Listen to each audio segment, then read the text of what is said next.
Bonjour à tous, bienvenue à cette rencontre technique de Terrenovia sur la thématique des couverts végétaux, de l'annuel au permanent, bénéfices et enseignements. Alors il est 14h02, on va laisser quelques minutes aux derniers arrivants de se connecter. Nous sommes ensemble pour une session de 2 heures environ. Alors le but n'est pas forcément de faire de la préconisation pour les implantations de cette année, parce qu'effectivement vous le savez aussi bien que nous, la récolte a été précoce dans beaucoup de secteurs et les premiers semis de couverts végétaux ont déjà débuté. L'objectif plutôt est de profiter avec vous de cette période d'interculture pour échanger autour justement des couverts végétaux, des modes d'implantation, des modes de destruction, du choix de certaines espèces aussi. Donc l'objectif de ce webinaire-là est surtout en fait d'échanger avec vous sur différents essais qu'on a pu mettre en place, sur aussi des retours d'expérience. Vous verrez à la fin de l'intervention, donc on a un retour d'expérience d'un animateur de groupe technique. Donc c'est vraiment cet objectif-là au bout des 2 heures. Donc aujourd'hui, on va essayer justement, alors je vais vous montrer le programme de l'après-midi. Alors déjà avant, quelques règles de fonctionnement. Donc afin de faciliter les échanges, nous vous remercions de couper à la fois vos micros et vos caméras. Le webinaire sera enregistré, donc vous aurez accès au replay et également aux différentes présentations qui ont été faites. Donc l'envoi sera fait en milieu de semaine. Vous pouvez également poser vos questions donc, au fur et à mesure des interventions en utilisant le chat. Donc c'est la petite fenêtre qu'il y a sur le côté de votre écran. On y répondra donc soit à l'oral, donc on aura une petite session de 10 minutes de questions à la fin de chaque intervention, soit sinon à l'écrit, si les questions arrivent un petit peu en décalage par rapport à la thématique. Donc voilà, donc je vous présente les différents intervenants donc pour cet après-midi. Donc nous allons avoir des personnes de Terrenovia, donc Pierre Ozon, Mathieu Abella et moi-même, et donc Valentin Garot donc de la Chambre de Normandie qui interviendra sur la partie couvert permanent. Donc au programme de cette session de 2 heures, donc après une petite introduction là, donc c'est Pierre qui va commencer par vous présenter les bénéfices attendus des couverts végétaux. Ensuite, avec Mathieu, on interviendra sur la conduite des couverts annuels, donc en abordant à la fois les stratégies d'implantation et les stratégies de destruction. Valentin prendra le relais avec la conduite des couverts permanents et on terminera justement par une petite synthèse des différents messages qui ont été passés dans cette session, ainsi que les perspectives de 2022-2023 au niveau de nos programmes d'expérimentation. Voilà, écoute, Pierre, je te laisse la place, si tu veux charger ton diaporama. Oui, bonjour à toutes et tous. Je vais partager ça.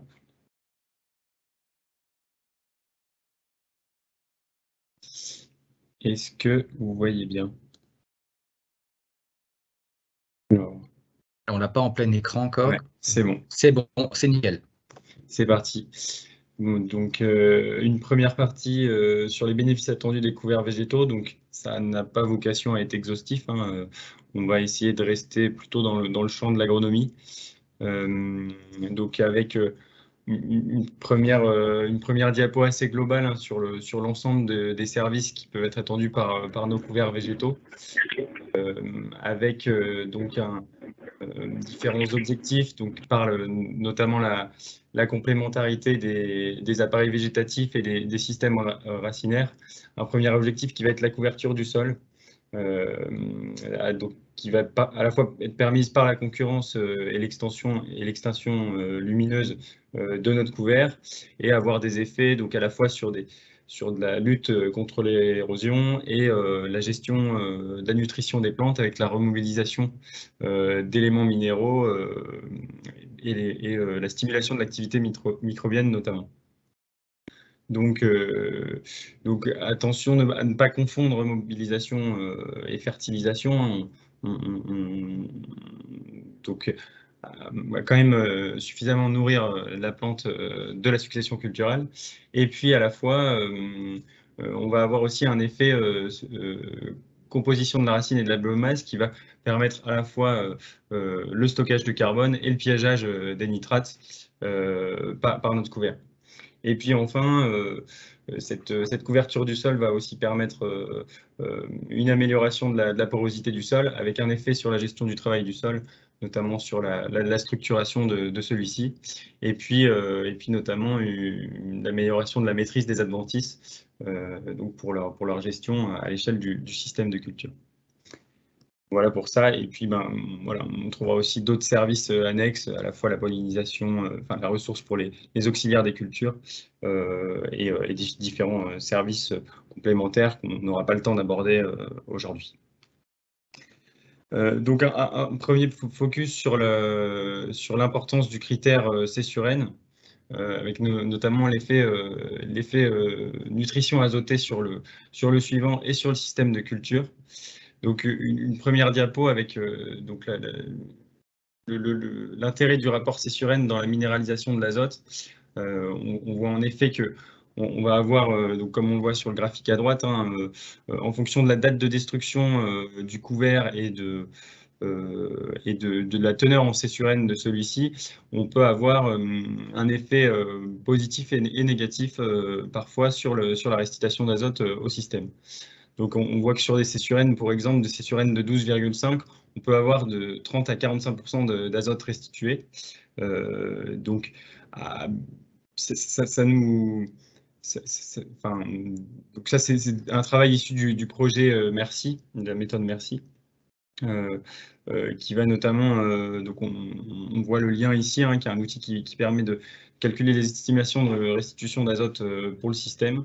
Et donc, en fonction de la date de destruction et de la composition du mélange, il va bien falloir être attentif à cette valeur du C sur N, parce que comme on le voit, un C sur N de 22,5 peut même amener des organisations nettes d'azote dans les mois suivant la destruction du couvert. Donc, bien veiller à la fois à bien définir notre date de destruction, à la fois sur la teneur en C sur N du mélange, et à la fois la composition de celui-ci, parce qu'on va le voir juste après, des espèces avec des C sur N plus élevés. On va le voir juste après.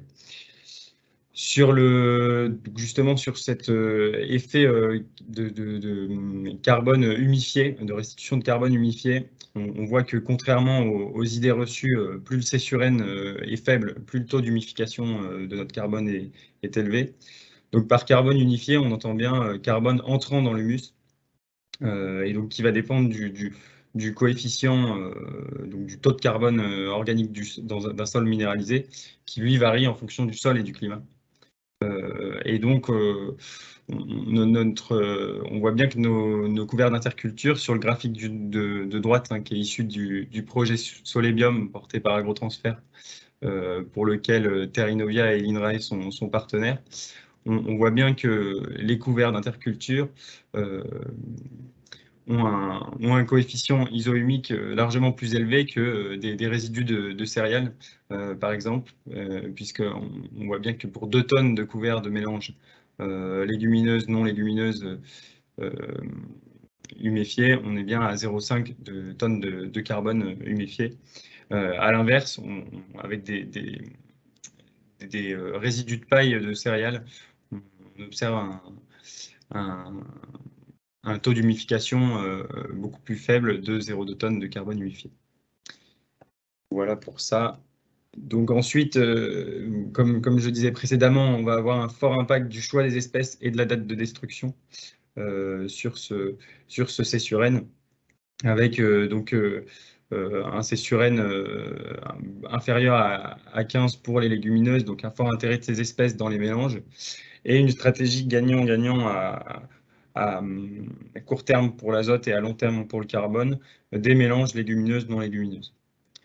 Donc on veillera aussi à limiter les proportions de sarrasin et de composés, hein, dans les mélanges, parce qu'on voit qu'après 60 à 90 jours, le rapport C sur N a tendance à exploser, hein, sur le tournesol ou le Niger, et à éviter les durées trop longues de végétation, notamment sur les graminées et la facélie, hein. Au-delà de 120 à 150 jours, on a tendance à augmenter significativement les rapports C sur N. Et enfin, en guise de conclusion, hein, sur cette partie, on voit bien un gros potentiel, hein, des couverts d'interculture ou associés comme levée de stockage additionnel du carbone, hein, dans un contexte on s'intéresse de plus en plus au marché carbone, et notamment en interculture longue, hein. Si on prend l'exemple du tournesol, on voit bien que dans un système, ça peut compenser des pertes annuelles de carbone du sol sur notre système, donc sur ce graphique, lui est aussi issu du projet Sol et Bien. Alors un deuxième point qui nous semblait intéressant de regarder aujourd'hui, c'est les services de nos couverts sur la gestion des adventices. Et là, on observe bien une relation inverse entre biomasse adventice et biomasse du couvert, avec un objectif à minimum 2 tonnes de matière sèche hectare de biomasse du couvert minimum. Et sur le graphique sur votre droite, hein, qui est issu d'un article de Perspective agricole, on voit bien que l'effet d'une couverture du sol rapide a un effet considérable sur la biomasse des adventices à la destruction de ce couvert.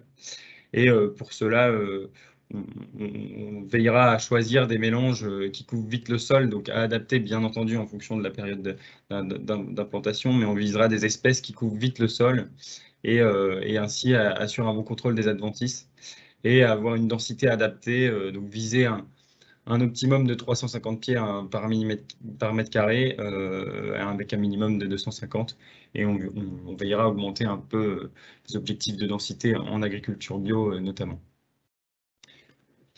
Donc pour cela, la constitution du mélange est vraiment importante. Donc on en parlait déjà dans la diapo introductive, hein.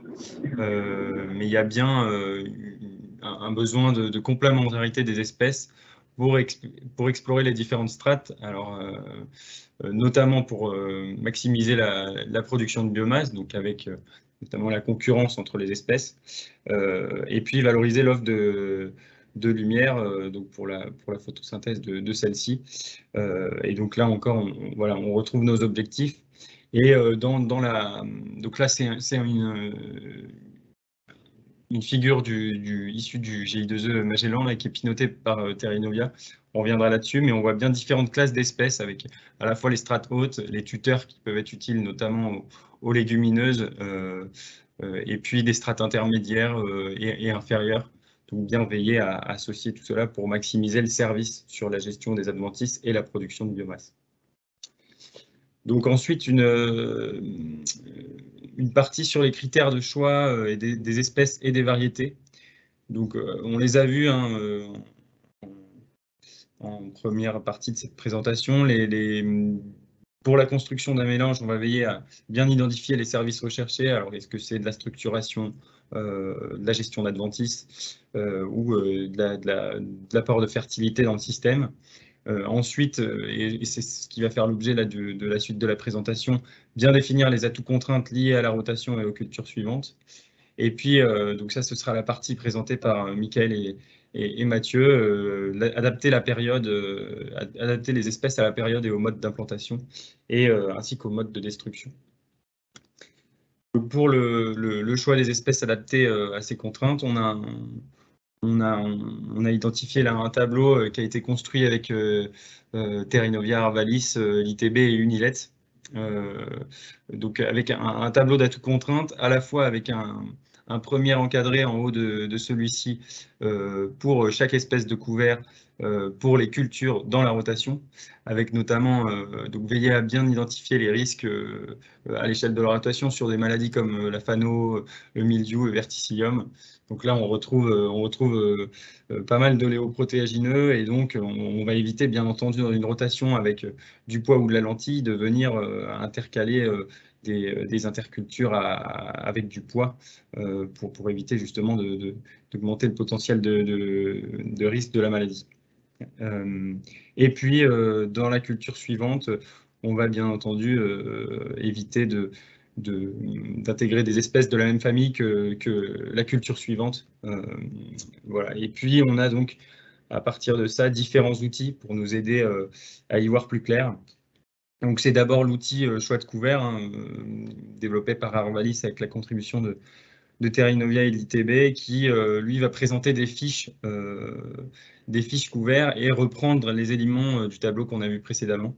Donc, pour une espèce de couvert ou même un mélange, on va pouvoir identifier son potentiel de bénéfice-risque sur la succession culturelle ou sur la culture suivante. Donc, vous trouverez bien entendu les supports à l'issue du webinaire avec les liens vers les différents outils.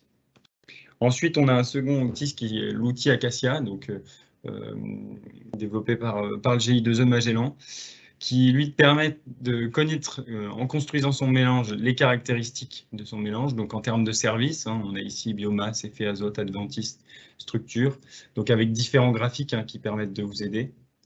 Et puis d'appréhender donc les impacts sur la culture suivante. Ici, on a voilà, l'effet azote sur le système, la production de biomasse, les complémentarités de strates aériennes et racinaires, et d'identifier les points clés de l'implantation. Là aussi, on a des graphiques sur l'effet type de graines et période d'implantation. Et puis une indication, alors plus à la marge, sur le coût de semence. Donc en conclusion de cette partie, on voit bien que donc, nos couverts d'interculture sont des cultures à part entière.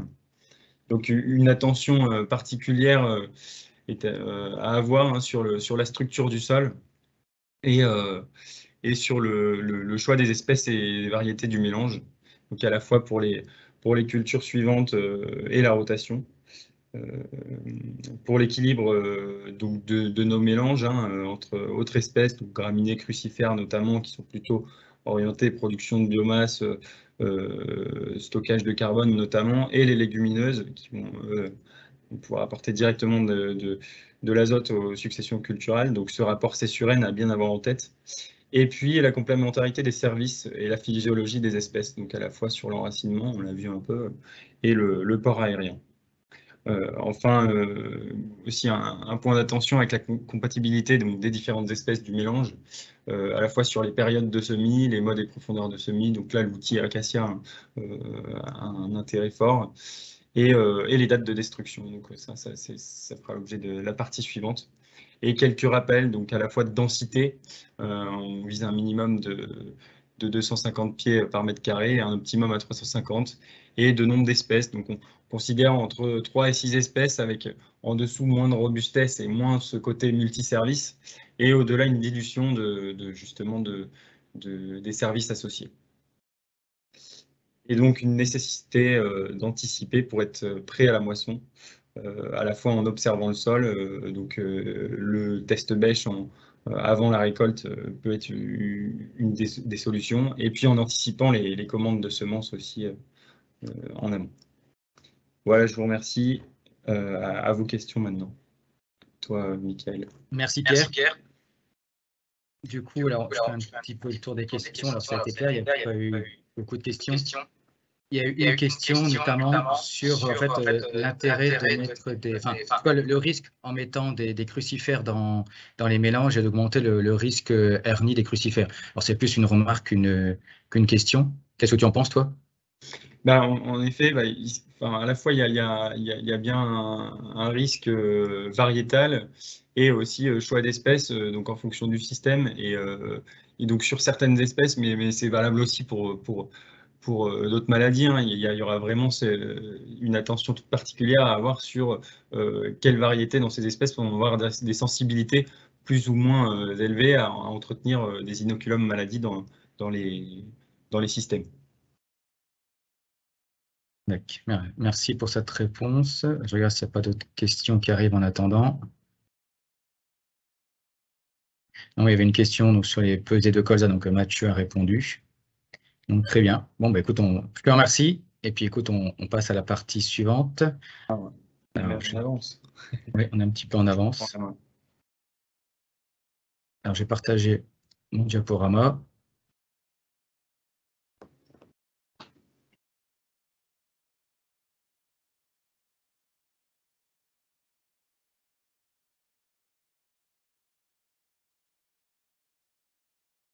C'est bon, on le voit bien? Ouais, c'est bon. Impeccable. Donc voilà, je vous propose maintenant, c'est qu'on puisse aborder donc, la partie sur la conduite des couverts annuels. Alors, je vais commencer par la partie implantation et Mathieu prendra la suite tout à l'heure pour la partie destruction.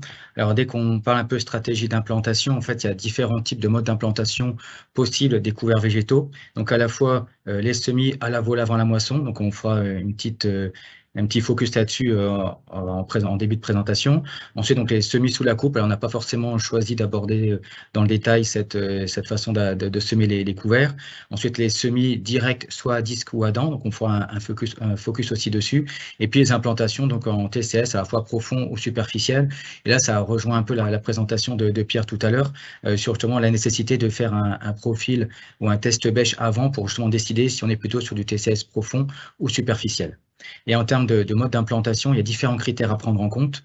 Donc, à la fois donc les conditions climatiques, donc les températures et les précipitations, la rémanence des herbicides aussi. C'est vrai qu'aujourd'hui, on fait peut-être un peu moins attention à ça, mais des fois, on dit les couverts ne lèvent pas et c'est à cause du sec. Et bien souvent aussi, c'est à cause des herbicides qu'on a pu mettre sur la céréale au printemps, notamment des antidicotes ou même des antigraminées type sulfo qui sont quand même assez rémanents, notamment en conditions de printemps sec. Donc, attention quand même à ces stratégies d'herbicides. Ensuite, ça dépend aussi du type de plante, à la fois de leur exigence en termes de température, d'humidité, de PMG, de vigueur de départ aussi. La gestion des pailles aussi qui est très importante aussi pour éviter justement une gêne au moment du semis, éviter qu'on mette toute la paille dans le sillon. Et puis le fait aussi que finalement beaucoup de paille peut aussi faire des abris pour certains ravageurs, notamment des limaces, mais aussi des mulots. Et puis il y a aussi l'état du sol, à la fois en surface et en profondeur, à 10-15 cm, et son état d'humidité aussi, qui peut faire balancer votre choix d'une stratégie d'implantation à une autre, et également les disponibilités en éléments minéraux. Donc, on a décidé justement de se dire, finalement, à partir de tous ces modes d'implantation, comment aussi on peut essayer d'aider un peu au choix de telle ou telle méthode. Donc, du coup, on s'est fait un protocole commun avec Arvalis. Donc, il y a tout un réseau d'essais. Il y a 7 ou 8 essais qui ont été mis en place à l'automne dernier. Alors là, on a fait le choix de vous en présenter un. Donc, on a fait avec le G2E Magellan. Donc, c'est un essai qui est représentatif un peu des zones intermédiaires, des secteurs où justement on se pose des questions d'implanter ou non les couverts en lien avec les conditions sèches de juillet et août, où des fois, c'est pas facile de se dire j'y vais tout après la moisson, j'attends encore un petit peu, ou j'y vais avant la récolte. Du coup, on s'est fait tout un petit protocole. Vous avez ici, donc, on a testé les semis à la volée, les semis donc au disque ou aux dents tout de suite après la moissonneuse batteuse, des semis qu'on a décalés courant août après un épisode de pluie, et on a aussi testé les couverts relais, c'est-à-dire des couverts qui sont ressemés plutôt entre fin septembre et début octobre, et vous verrez tout à l'heure qui ont pour but de continuer à assurer la couverture du sol. Donc on a testé différents couverts végétaux et des comparaisons entre TCS et semi-direct. Donc c'est ce qu'on propose d'aborder là dans cette partie-là. Donc, première chose, c'est déjà le semis à la volée avant la moisson. Donc, le concept, en fait, c'est de se dire, avant qu'on ait récolté la céréale, on passe donc à la volée. Alors, soit ici, vous avez la solution de passer avec un DPS 12, soit sinon, il y a aussi carrément la stratégie avec des distributeurs à engrais, avec ici un choix quand même de couverts qui sera quand même très important pour justement assurer une bonne balistique, ou ce qui se fait aussi de plus en plus, c'est arriver à faire des collages de petites graines sur des grosses graines pour arriver à les emmener le plus loin possible. Ce qu'on voit dans cette stratégie-là, il y a quand même, pour que ça puisse réussir, il faut quand même respecter plusieurs règles. La première, c'est vraiment semer à la volée avant un épisode de pluie qui soit suffisant pour permettre de pouvoir justement avoir une humidité suffisante pour pouvoir faire germer les graines. Ce qu'on a pu voir, il faut minimum à peu près 20-25 mm après l'épandage pour vraiment pouvoir assurer une bonne germination des graines. Des délais avant moisson qui varient, on a fait des essais entre 1 mois et demi et 15 jours avant. Et c'est vrai qu'on a pu voir dans nos essais, en tout cas sur ces zones un petit peu intermédiaires, c'est souvent les semis 10-15 jours avant la moisson qui sont les plus intéressants. Pourquoi? C'est que finalement, quand on passe un petit peu trop tôt, en fait, on a souvent l'effet d'ombrage de la culture. Alors d'autant plus que dans des secteurs où vous avez beaucoup de biomasse, avec souvent beaucoup d'eau sur le printemps, c'est des cultures très, très fortes qui couvrent rapidement le sol. En tout cas, sur le printemps, où il laisse peu de lumière arriver au sol sur la phase avril-mai, attendez encore un petit peu le plus près possible de quelques jours avant la moisson pour vraiment semer. Sinon, vous allez avoir en fait votre couvert qui risque de lever parce qu'il y aura de l'humidité, mais par contre, il va s'étioler très vite parce que du coup, il n'y aura pas du tout de lumière. Donc, dans ces conditions-là, il y a quand même plutôt intérêt à reporter le semis à la volée quelques jours, une dizaine de jours avant la récolte.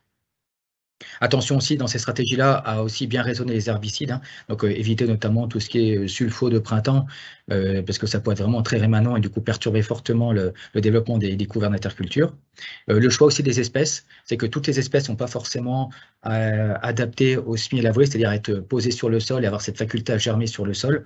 On en a identifié quelques-unes, hein, notamment le seigle, la facélie, les vesses et les crucifères, donc les radis fourragers, les radis chinois, les moutardes abyssinies, qui sont de très bonnes candidates au semis à la volée. Une fois que vous avez semé, à la moisson, faites attention, il faut aussi adapter la hauteur de coupe en évitant de semer, donc de faucher trop haut, donc laisser au moins 15-20 cm de chaume. L'idée, c'est vraiment d'arriver à avoir cette restitution un petit peu de paille à la surface en fait ici du sol, pour vraiment en fait que les pailles remplacent la terre au-dessus pour vraiment faire un mulch de protection. Donc dans ces situations-là, on va plutôt éviter quand même justement l'exportation des pailles, on va plutôt essayer de laisser les pailles en surface pour vraiment recouvrir les graines et permettre justement d'avoir ce mulch qui permet d'assurer la couverture et surtout aussi de garder de la fraîcheur au niveau des graines pour aider justement les plantes à se développer. L'idée, c'est vraiment d'avoir à peu près 5-6 cm de racines après la moisson pour permettre aux racines d'être vraiment dans le frais et pouvoir continuer un petit peu à se développer, même si on a des conditions à la fois chaudes ou sèches. Donc, ce qu'on a vu dans nos essais de semis à la volée, c'est que ici, donc c'est les histogrammes ici, donc vous avez les biomasses vertes donc par mètre carré. En moyenne ici, on est à peu près en dessous d'1,5 kg par mètre carré. C'est un mélange de couverts de vestes, de radis chinois, de tournesol et de sorgho. Vous avez ici la photo du SMI donc, qui a été fait au DPS12. Et donc, ce qu'on voit, c'est qu'on a une grande variabilité quand même des résultats. Hein. C'est que ça fait quand même 3e année où on teste ces systèmes de semis à la volée. C'est quand même très irrégulier en fonction de la culture dans laquelle c'est fait, de sa biomasse, également des conditions d'humidité au moment de l'application, après et même après la récolte, pour permettre justement un bon développement des graines qui ont été posées sur le sol.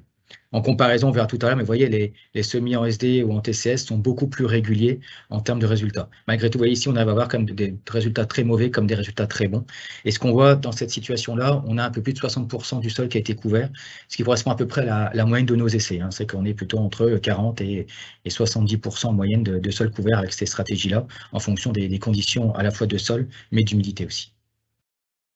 Ensuite, on a comparé donc, les différentes implantations entre TCS et semi-direct. Vous voyez, en moyenne, en termes de biomasse ici, on a à peu près le même niveau entre semi-direct et TCS. Donc, entre ces deux modes d'implantation, il y a quand même assez peu de différence. Par contre, malgré tout, on a moyenné sur toutes les modalités. Et on verra tout à l'heure, on va un peu discriminer justement, et on voit beaucoup de spécificités en fonction des conditions de semis, donc du sol, sa texture, des conditions climatiques, des dates de semis, et également aussi la composition du mélange. Donc déjà, si on discrimine un petit peu en fonction des dates de semis, donc ça c'est comparaison ici sur un semis SD et TCS donc au mois de juillet. Donc si vous vous souvenez sur les conditions d'implantation, en tout cas sur les zones un petit peu intermédiaires l'année dernière, on a eu forte pluviométrie jusque début juillet, moment un petit peu avant la fin des récoltes, et puis en fait, après les récoltes de céréales, on a eu une condition très sèche jusqu'à quasiment fin août, début septembre. Et c'est que dans ces conditions-là, en fait, vous voyez ici, on a vu en termes de biomasse découvert, on était en dessous d'à peu près, on était à un petit 800 kg 800 grammes par mètre carré en semi-direct et un peu plus de 220 grammes en TCS. Donc c'était quand même beaucoup plus régulier, enfin en tout cas beaucoup plus élevé ici avec un travail du sol.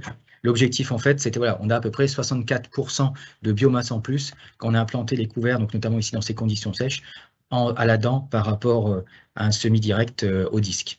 Et l'idée vraiment ici entre les deux, c'était le dispositif qu'on avait testé entre TCS et semi-direct. Ce qu'on voit, c'est vraiment le fait de pouvoir aussi passer un coup d'outil quand on est en conditions un petit peu sèches.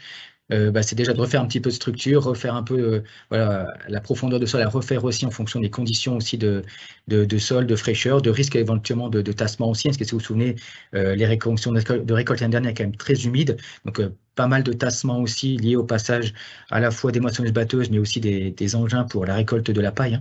Hein. Donc ça a pu retasser. Donc du coup, il y a tout intérêt aussi à faire un petit test bêche après pour adapter la profondeur du sol. Il y a aussi l'intérêt du petit passage de la dent, c'est aussi de réactiver un petit peu la minéralisation. C'est qu'on ramène un petit peu, on travaille le sol, on ramène un petit peu d'oxygène dans le sol, ça fait un petit peu minéraliser. On remonte aussi en tendance des fois un petit peu de terre fraîche aussi du fond vers le haut. On améliore justement, en refaisant un petit peu de structure, on améliore le contact sol-graine. Ça permet aussi de remettre un petit peu de terre fine et de refermer un petit peu mieux le sillon. un peu plus facilement aussi qu'en SD. Et puis, le passage de la dent permet aussi de limiter la gêne liée à la présence de la paille. C'est que ça permet, ça évite justement, notamment sur les passages de semoir à disque, à pincer la paille dans le sillon. Et puis, donc, ça permet aussi de l'écarter un petit peu plus et donc de limiter aussi la consommation de paille, même si le fait de la laisser en surface en SD, il y a moins de consommation qu'en incorporation. Malgré tout, on voit quand même un petit effet du travail du sol dans ces conditions-là.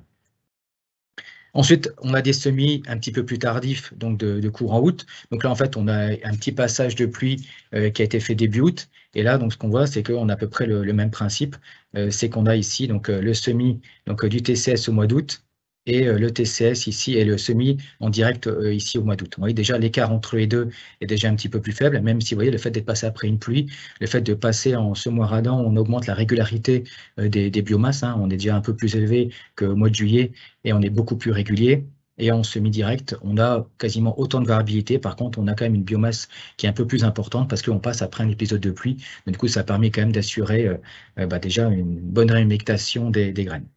En tendance, ce qu'on voit, c'est qu'on a vu tout à l'heure, ici, on avait 64% de plus sur des semis précoces après la moisson en conditions sèches par un travail du sol. Là, si on attend un mois après, on gagne 11%, donc grosso modo, il y a quand même assez peu d'écart.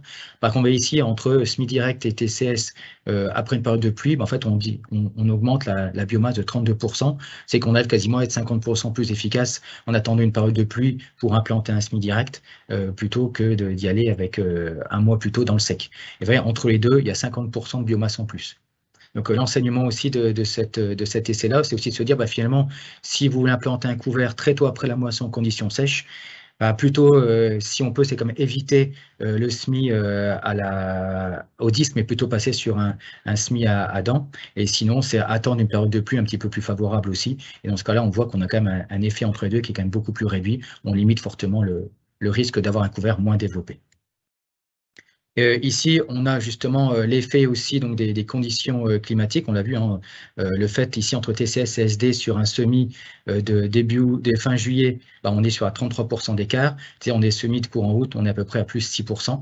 Et puis on a aussi un effet aussi de la composition aussi du couvert. Là ici, en fait, on a deux mélanges différents. Un mélange ici avec des espèces comme du radis chinois, de la facélie, du seigle, du lin, du trèfle incarnat, de la veste velue, et puis un mélange à côté avec une base crucifère plus importante, donc un mélange de radis chinois, moutarde d'Abyssinie, on était au minimum à 20-25 pieds de radis chinois, en tout cas de crucifère au mètre carré. Et ce qu'on voit, c'est qu'entre TCS et SD, sur un mélange avec beaucoup d'espèces, on a à peu près 33% de biomasse en moins, le fait de passer en TCS par rapport du SD par rapport au TCS. Par contre, dès qu'on a des mélanges de graines un petit peu plus adaptés, des graines avec un petit peu plus de vigueur, notamment des crucifères, l'écart entre TCS et SD est de 6%. C'est-à-dire que si vous voulez plutôt sécuriser votre implantation de SD, il y a plutôt intérêt à prendre des graines avec une bonne vigueur et bien adaptées justement à ces types d'implantation, on dirait un petit peu plus avec des passages de disques plus superficiels. Ce qu'on voit aussi, vous voyez, du coup, ici, c'est qu'entre le semis, ici, entre le SD au mois d'août, avec un mélange diversifié et avec un mélange à base de crucifères, comme on l'a vu tout à l'heure, on gagne 33% de biomasse. En gros, l'enseignement aussi de cet essai-là, c'est de se dire, finalement, si je veux passer avec un semis direct à disque, alors pas à dents, parce que à dents ou comme un TCS, on sécurise, il n'y a pas de problème. C'est plutôt sur une implantation SD à disque. Il y a plutôt intérêt à, si vous voulez vraiment sécuriser et réussir, mettre toutes les chances de votre côté, c'est plutôt garder une base crucifère peut-être un peu plus importante aussi. Et on voit ici, en SD à base de crucifère, on est au niveau quasiment d'un TCS au mois d'août ou même d'un TCS quasiment ici au mois de juillet, avec une régularité ici qui est quasiment identique avec un semis semis à dents, avec des espèces beaucoup plus diversifiées. Voilà, en termes de couverture du sol, il y a quand même assez peu de différence. Ça veut dire qu'en fait, on n'a pas pénalisé l'émergence, l'élevée des plantes, mais surtout pénalisé, c'est le développement après des plantes par sans doute un contact sol-graine beaucoup plus faible. Ce qu'on voit, c'est qu'en moyenne aussi sur la couverture, donc l'effet biomasse des adventices, c'est que finalement entre un couvert diversifié et un couvert à base de crucifères qui a tendance à être un petit peu plus vigoureux aussi au démarrage, en fait entre ce mélange diversifié et la présence de les bases crucifères, on baisse la biomasse des adventices de 63%. Vous avez ici les photos ici en biomasse en visuel la photo avec les crucifères, notamment ici le radis chinois qui est assez intéressant. C'est comme la racine va grossir, elle a tendance un petit peu à prendre aussi pas mal d'eau et d'éléments minéraux qui vont se faire au détriment finalement des adventices qu'il pourrait y avoir autour. Donc vous voyez, le fait aussi, on a vu tout à l'heure, le fait d'avoir des bases crucifères, c'est intéressant pour le côté vigueur et adaptation au semi-direct à disque, et c'est aussi intéressant par rapport à la couverture du sol vis-à-vis des adventices. Et ce qu'on voit ici, c'est que vous avez en fait la répartition des biomasses du couvert par rapport aux biomasses des adventices.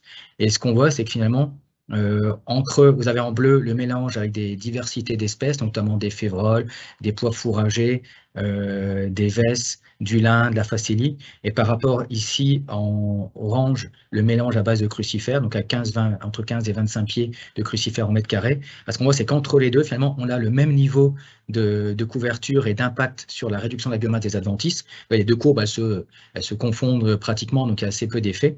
Par contre, ce qu'on voit, ce qui est intéressant, c'est les petits points ici, orange et bleu. En fait, les petits points ici correspondent en fait à la moyenne de toutes les modalités avec des espèces diversifiées. Et en orange, c'est la moyenne de tous les mélanges à base de crucifères. Et ce qu'on voit, c'est que finalement, avec ces mélanges à base de crucifères, on arrive plus facilement à atteindre finalement une moyenne élevée de biomasse pour arriver justement à couvrir davantage le sol, plutôt que des mélanges avec des espèces un peu plus diversifiées. Alors tout dépend aussi du contexte de l'année, des types de sol, mais c'est que ce qu'on voit, ça rejoint des essais qu'on a déjà fait 2-3 ans auparavant, où finalement, en gardant une petite base de 10, 15, 20 pieds de crucifères au mètre carré, on arrive malgré tout à avoir une couverture de sol un peu plus intéressante. Et ce qu'on voit, c'est que dans ces thématiques-là, vous voyez ici, le fait d'avoir déjà 2 kg de couverts au mètre carré, on a quand même fortement à limiter les biomasses adventices. Vous voyez, on a un plateau ici entre 2 et 3 kg. Ça correspond à peu près à 4 tonnes de matière sèche ici à l'hectare.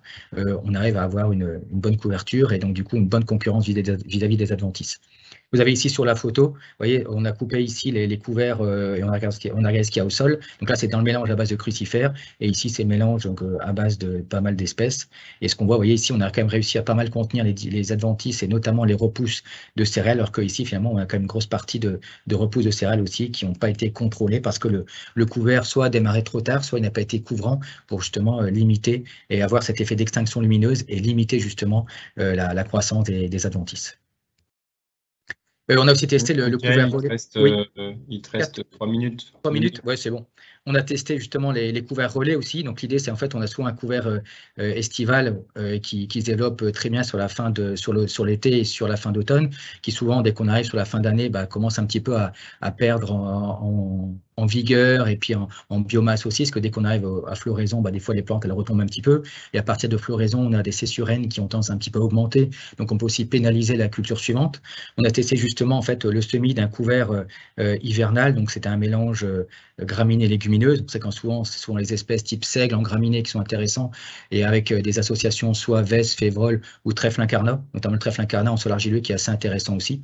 Alors soit on peut avoir des semis en 2 fois, donc on sème le couvert estival et ensuite le couvert hivernal, soit sinon on peut aussi semer le couvert hivernal en même temps que le couvert estival en choisissant des variétés très tardives et en passant ici un coup de broyeur courant octobre pour justement détruire le couvert estival et laisser le couvert hivernal avoir de la lumière et pouvoir se développer ici sur la fin d'année. L'objectif pour nous, en fait, c'est vraiment garder une couverture du sol sur la période janvier-février et éviter que ça puisse se ressalir, notamment en graminées ou en dicote. C'est souvent plus facile de détruire une plante qu'on a semée plutôt qu'un vulpin ou un régras ou un géranium qui a repiqué. Donc l'idée, c'est vraiment d'assurer cette couverture-là. Et en gros, vous voyez ce que ça donne ici sur la parcelle. Vous avez ici le couvert annuel. Donc ça, c'est une photo qui a été prise courant janvier. Donc ça, c'est le couvert annuel qui a été détruit sur l'hiver. Là, c'est les périodes avec le couvert à relais. Donc c'est un mélange seigle plus trèfle incarnat. Donc vous voyez quand même une couverture un peu plus importante. Et si on regarde, vous voyez, les photos sur chacune des modalités, voyez, le sol nu, on voit que c'est un petit peu battu, d'autant plus qu'on était en implantation TCS. Dès qu'on a un couvert annuel, c'est un petit peu mieux. Et vous voyez, dès qu'on a la partie couvert relais, le fait d'avoir une couverture en place, on a un effet déjà sur la structure du sol qui est quand même beaucoup plus intéressant, avec moins de battance ou de déstructuration, notamment des premiers centimètres du sol.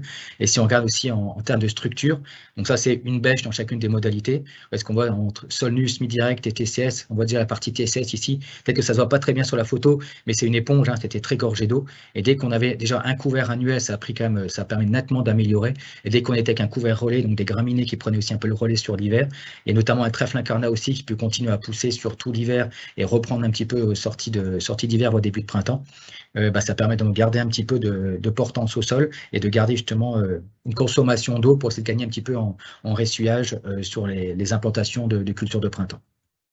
Donc en conclusion, ce qu'on voit, c'est que le semis à la volée, c'est quand même très exigeant en termes de conditions climatiques, donc il faut vraiment être très opportuniste. Et même là, ouais, on est entre au mieux 60-70% de couverture. En implantation TCS ou semis à dents, c'est beaucoup plus sécuritaire que ces semis à disque. Sinon, il faut vraiment attendre d'avoir des conditions de sol et climatiques vraiment très favorables ou des espèces adaptées, notamment avec des graines assez vigoureuses, notamment des crucifères. Et on a vu, c'est que le couvert relais est quand même assez intéressant, notamment en interculture, avant les cultures de printemps tardives aussi, si on peut, pour justement essayer de travailler au maximum sur la sortie d'hiver, pour vraiment avoir cet effet de couverture du sol, éviter justement d'avoir des ressalissements sur le printemps et essayer de garder justement la structure du sol, une bonne structure du sol le plus tard possible. Voilà, je vous remercie. Puis s'il y a des questions, je suis à votre écoute.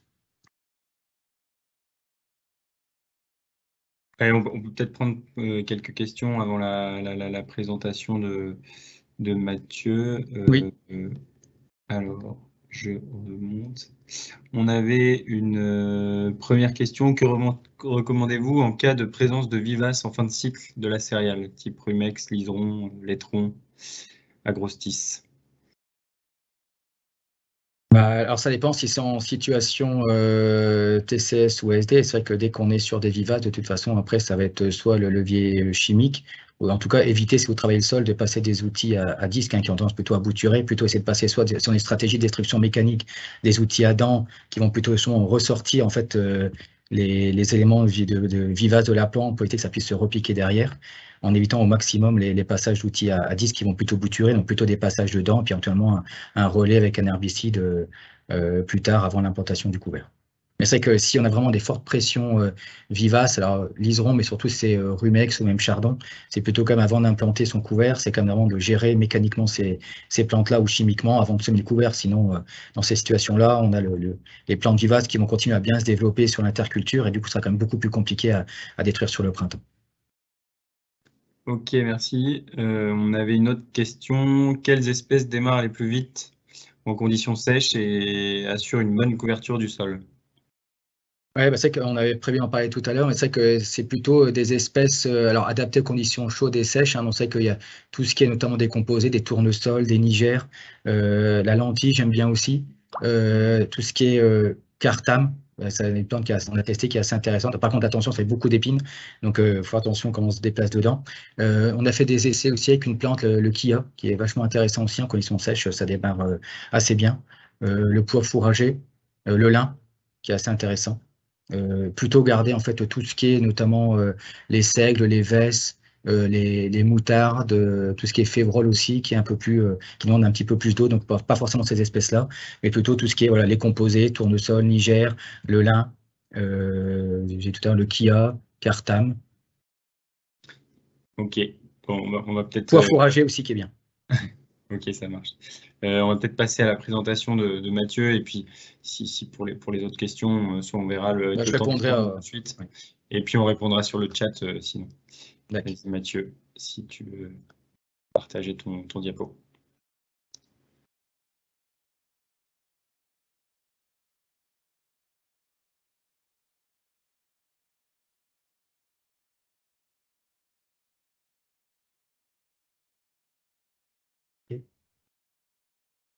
Est-ce que vous voyez bien mon diaporama, c'est bon?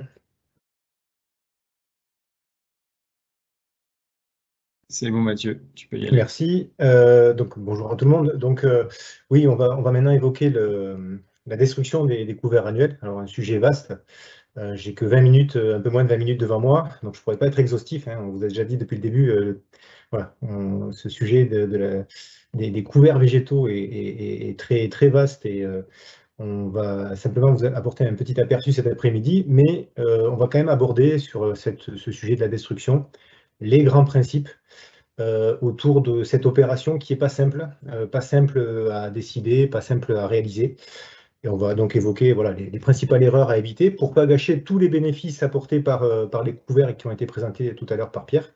Mais dans un deuxième temps, pour illustrer, pour donner des exemples concrets quand même, je m'appuierai sur des travaux qui ont été menés dans le sud-ouest de la France avec un groupe d'agriculteurs. Donc je le disais, hein, c'est très difficile d'apporter un message générique concernant la destruction des couverts, parce qu'on peut se retrouver dans des situations bien différentes. Alors différentes par le type de sol, différentes par les espèces qui vont être implantées, mais aussi par les périodes de destruction, comme le montrent ces 3 photos, avec à gauche une destruction pendant l'été, à la fin du mois d'août, début du mois de septembre. Au milieu, une destruction au début de l'hiver, on va dire, et à droite, une destruction en fin d'hiver, voire début de printemps. Mais il y a quand même, je pense, hein, un point commun à toutes ces situations, c'est qu'il faut éviter de se retrouver au pied du mur, d'être coincé parce qu'on a une biomasse trop compliquée à détruire, d'être coincé parce qu'on a un état du sol qui ne permet pas d'intervenir correctement. Donc, il convient d'anticiper. Donc, c'est vraiment le maître mot, l'anticipation, en ce qui concerne donc cette destruction de couverts. Et c'est vraiment ce vers quoi je voudrais vous amener dans cette présentation, à savoir que la destruction des couverts doit faire l'objet d'une réflexion et même d'une stratégie, voilà, qui doit être adaptée à chaque contexte d'exploitation. Alors évidemment, le premier levier à anticiper, c'est le mode de destruction. Alors, les techniques de destruction des couverts, là, elles sont nombreuses, hein, elles apparaissent dans le tableau. Comme vous le constatez, c'est un tableau qui n'est pas tout à fait finalisé. Alors, on voulait qu'il le soit pour ce webinaire. On n'y est pas parvenu, mais rassurez-vous, on l'aura très bientôt dans sa version finale et vous pourrez le retrouver sur notre site internet très prochainement, donc là où, enfin, sur l'espace que Pierre a évoqué au début de nos présentations. Donc en résumé très rapide, hein, ce tableau, il montre que les techniques de destruction des couverts, elles doivent être choisies, elles doivent être bien prévues, en cohérence avec les caractéristiques des espèces qu'on a implantées. Bon. Ce qui apparaît nettement, c'est que le mode de destruction le plus efficace, c'est la destruction chimique, en associant donc glyphosate et 2,4-D. Mais dès lors qu'on envisage de ne pas utiliser ces produits pour détruire les couverts, eh bien, c'est vraiment très important de choisir les espèces dont la destruction est bien compatible avec le matériel dont on dispose. Alors, j'ajoute quand même, hein, que sur ce tableau, certaines cases sont à moduler parce que la sensibilité des couverts, elle évolue, hein, avec le stade. Donc, par exemple, alors là, je fais référence à ce qu'on a observé dans le sud-ouest, mais je pense que c'est quelque chose qui est partagé plus largement. On a observé des efficacités qui étaient très bonnes, hein, de rouleaux hacheurs, par exemple, ou même d'outils de déchômage sur des févroles, dès lors que ces févroles dépassent une certaine hauteur ou qu'elles approchent de la floraison. Alors, voilà. Je ne rentre pas plus dans le détail de cette diapo, volontairement, hein, et par manque de temps. Ça vous fera du contenu à relire à tête reposée. Donc, par exemple, dans cette slide, on vous rappelle les conditions d'utilisation du glyphosate depuis la fin de l'année 2020. Alors, je m'arrête quand même quelques instants sur la destruction mécanique des couverts, à l'aide d'outils donc du travail du sol. Donc en faisant déjà le constat que les possibilités sont multiples et surtout que tout le progrès, toutes les innovations qui sont faites en termes de machinisme agricole ouvrent vraiment, hein, des nouvelles possibilités pour détruire les couverts. Donc on peut citer des exemples, les outils scalpers sur lesquels ça progresse vite, ou encore les déchômeurs, hein, des chômeurs à disque avec des nouvelles formes de disques, voilà, là aussi qui ouvrent des nouvelles possibilités. Alors, un message important que je voulais livrer aujourd'hui, c'est bien sûr l'importance d'intervenir pour détruire le couvert, mais plus généralement pour travailler le sol, hein, c'est une règle qui vaut pour toute intervention sur le sol, donc de travailler dans les meilleures conditions d'humidité possibles. Donc c'est même pour les sols argileux, c'est même essentiel. Et donc il faut viser une consistance de sol friable, même si ce n'est pas toujours évident. Par exemple, en fin d'hiver, où là, on va être plus dans la recherche du compromis entre l'humidité du sol et le développement du couvert. Et donc, on va être parfois amené à accepter de travailler dans des conditions plus semi-plastiques. Voilà, mais on essaye de viser cette consistance-là friable. Et vous avez donc dans l'infographie à droite de la diapo, hein, qu'on doit à nos collègues d'Arvalis, des repères visuels et puis une méthode aussi pour évaluer le taux d'humidité des différents types de sols et leur consistance. Mais dans tous les cas, par rapport à ce point très important, ce qu'on peut dire, c'est qu'il faut vraiment observer le sol fréquemment quand on approche de la période de destruction ou quand on est dans la période de destruction.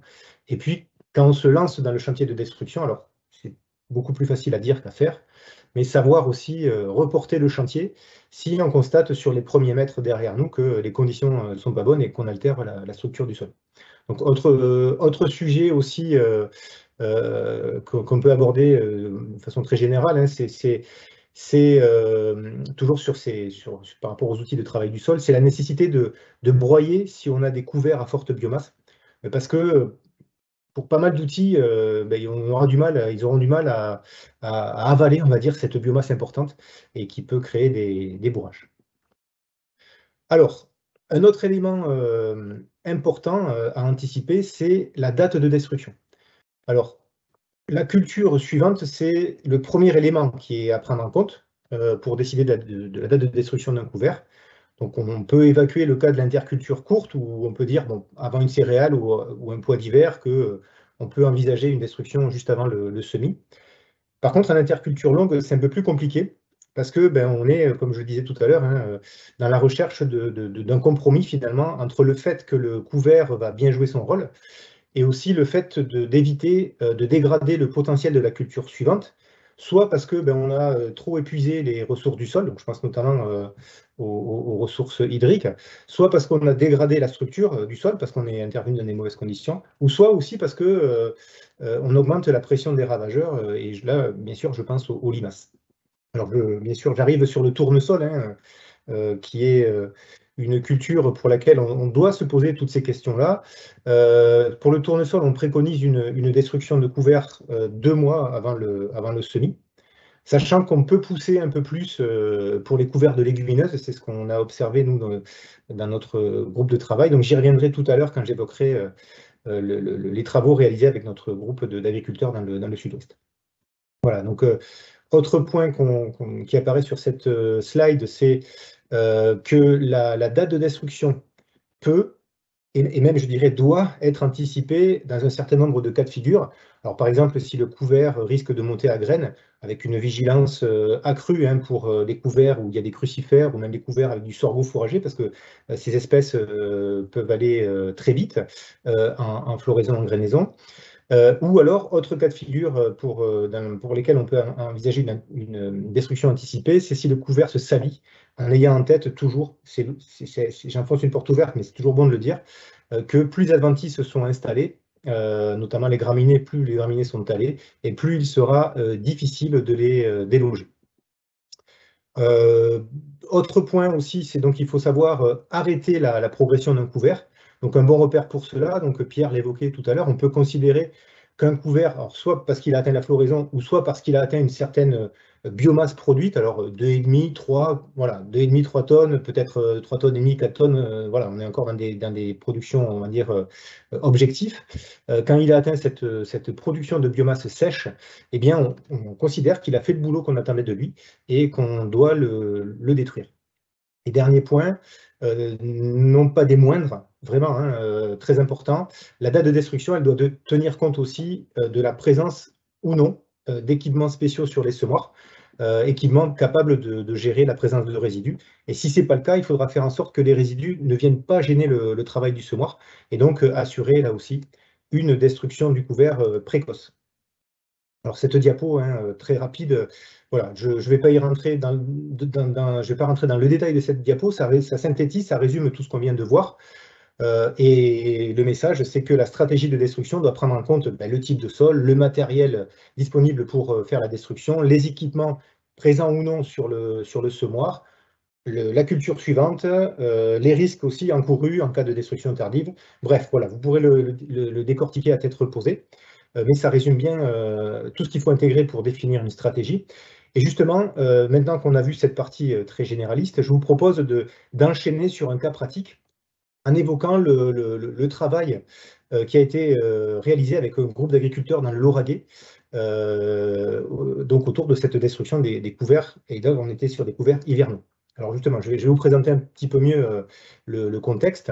Donc avec ce groupe qui a été mis en place en 2018, nous travaillons sur la gestion de l'interculture longue qui sépare donc une céréale d'une culture d'été, donc le tournesol, hein, souvent sur nos coteaux argileux.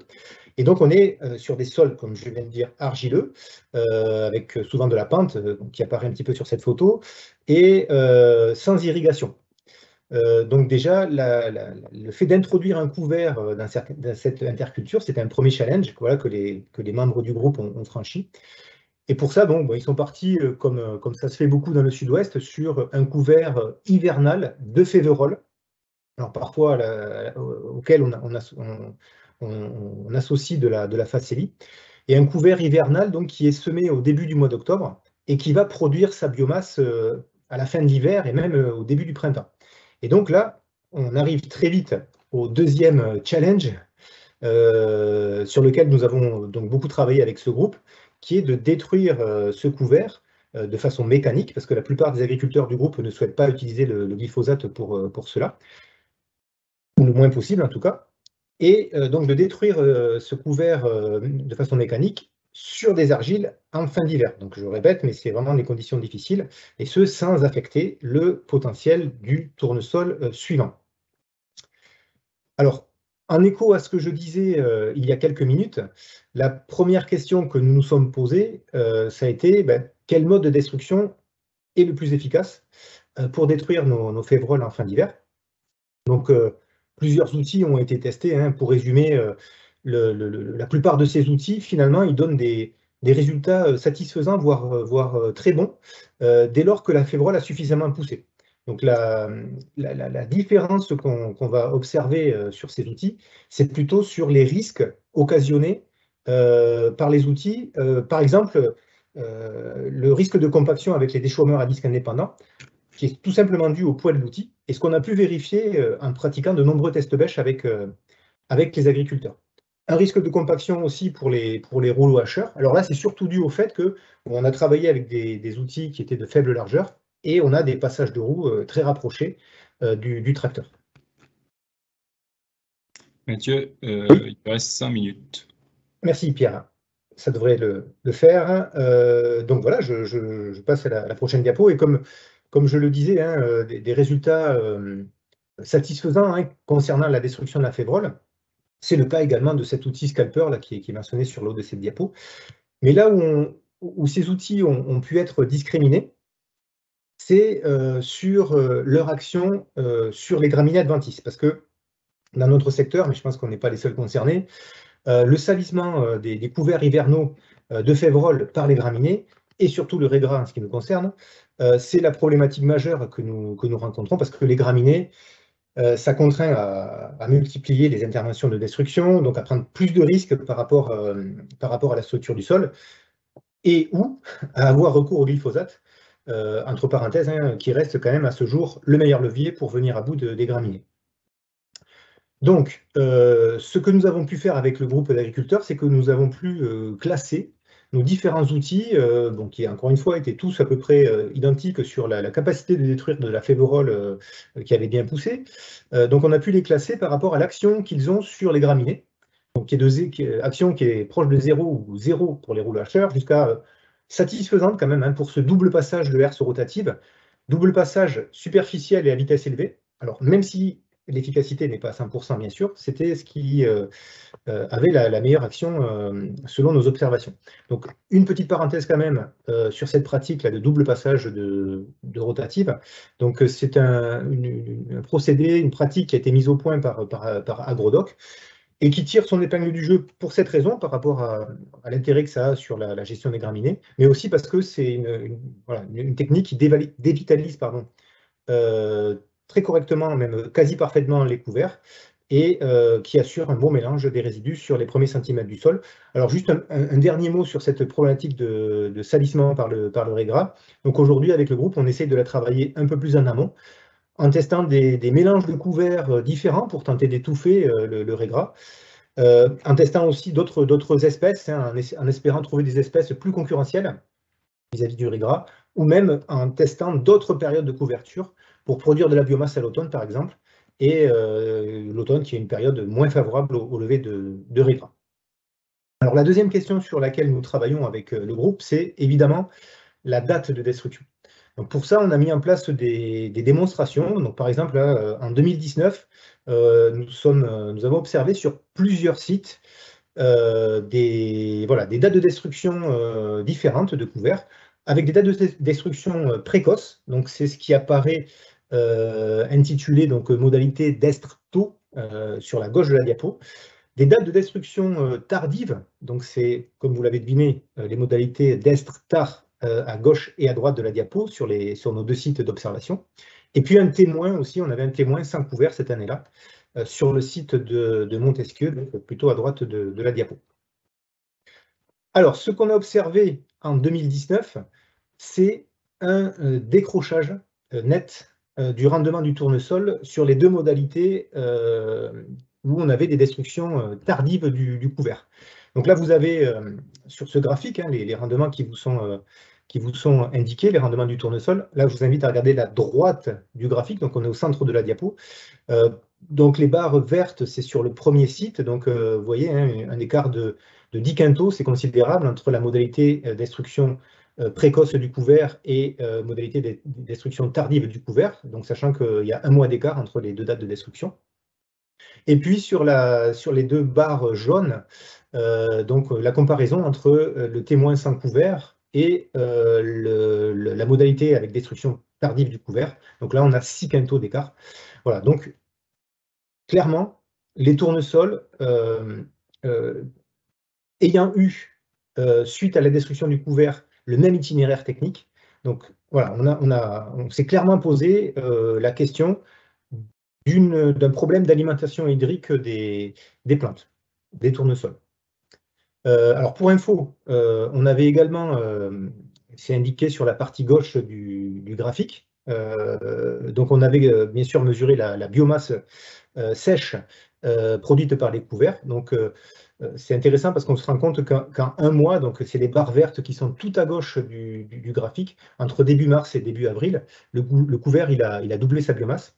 Et on se rend compte aussi que 2019, c'était une année où les couverts ont eu des conditions favorables pour produire de la biomasse, avec 5 tonnes sur un site et 6 tonnes sur l'autre, au moment des destructions tardives, donc c'est-à-dire aux alentours du 10 avril.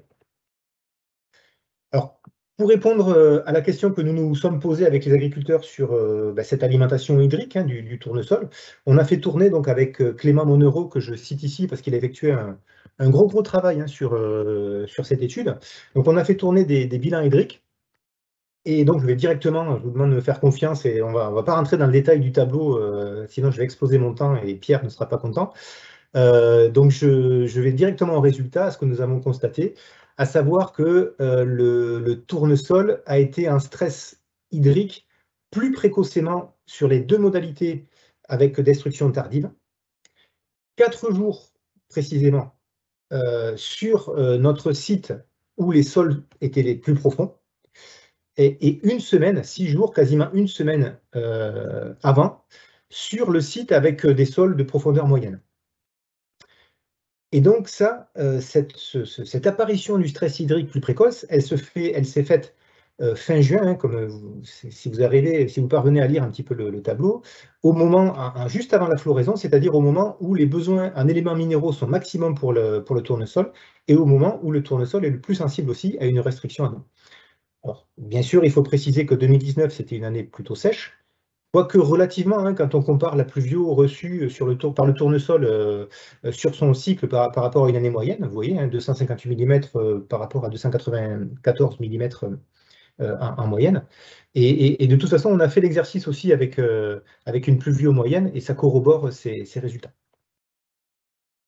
Alors, pour finir sur cas pratique, donc les travaux que nous avons menés, ces observations que nous avons faites avec les agriculteurs, elles nous ont permis d'établir une règle de décision pour détruire des couverts hivernaux avant le tournesol. Alors, j'ajouterai de couverts à base de légumineuses et sur des sols argileux non irrigués. Donc, on est vraiment sur un outil qui répond à notre cas de figure, à notre contexte d'étude avec nos agriculteurs, qui quand même, ceci étant dit, représente un paquet d'hectares dans le sud-ouest.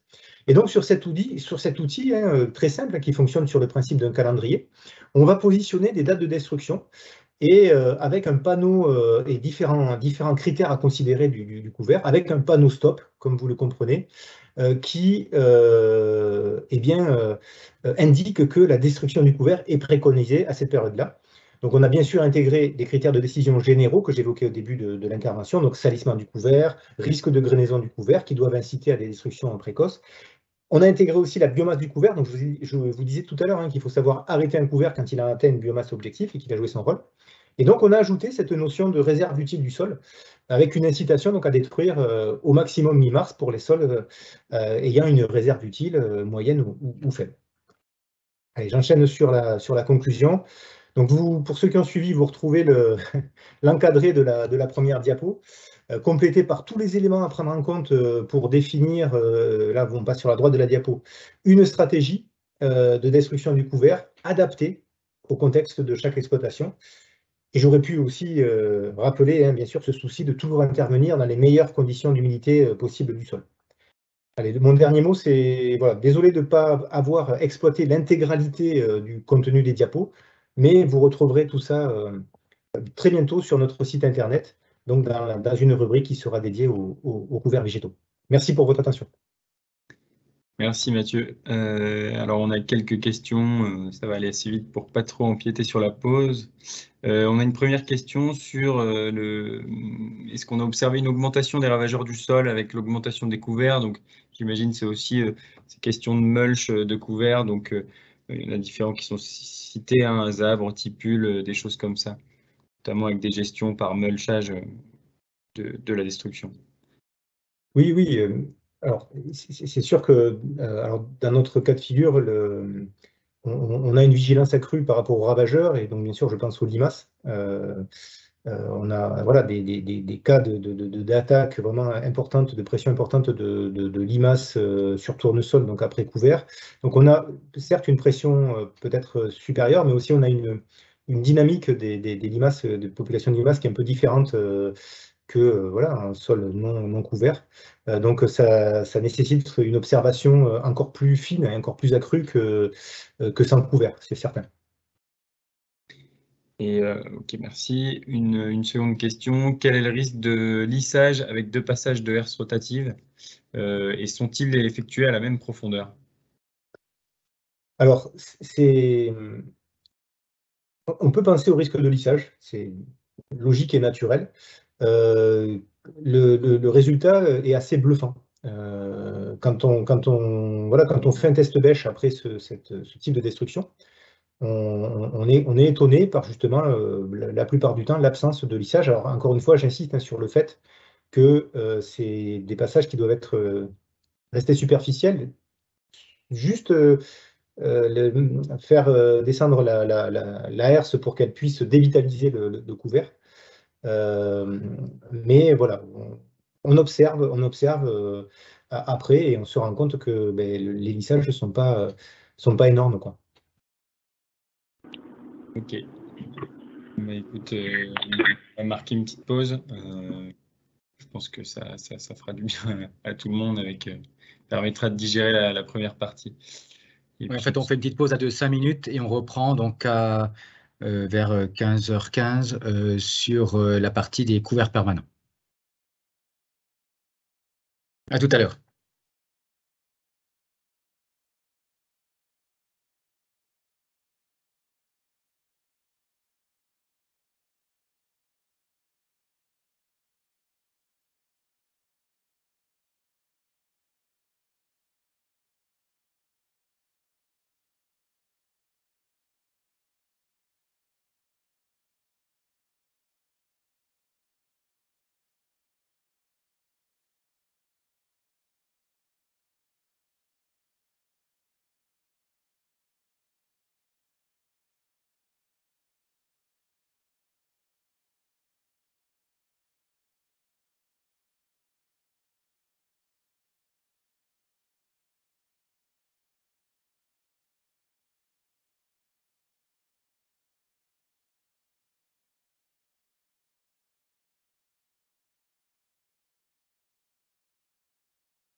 Donc voilà, après cette pause, je vous propose donc de reprendre le fil de ce webinaire.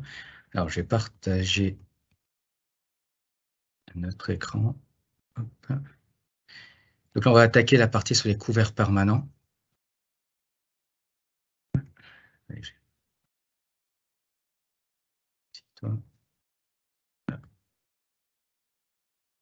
Voilà. Sur les couverts permanents, ici. Début. Voilà, donc on va commencer la partie couvert permanent. Donc on va le faire à 2 voix, donc avec Valentin Garot, donc de la Chambre de Normandie, donc qui va reprendre le relais juste après. Moi, je prends juste 2 minutes. C'est pour vous dire qu'en fait, au niveau donc Terrinovia, on anime aussi un petit réseau informel de différentes structures, donc qu'on anime autour qu'on appelle le groupe Slack. En fait, c'est une application téléphone sur laquelle on arrive à communiquer, partager des choses entre nous. Donc il y a à peu près 22 animateurs de collectifs d'agriculteurs donc en ACS, donc essentiellement dans des chambres d'agriculture, des coopératives, des négoces. L'APAD aussi intervient aussi avec nous sur l'animation de ce groupe-là. L'objectif, en fait, c'est d'échanger, d'avancer ensemble sur la thématique de l'agriculture de conservation des sols et de la fertilité des sols dans son sens large. Ce n'est pas uniquement que la partie SD ou semi sous couvert, mais vraiment au sens assez large. Donc voilà, on échange un peu sur ce que les uns et les autres font en termes d'animation, d'expérimentation, puis on échange aussi les questions aussi qu'on peut se poser sur ces thématiques-là.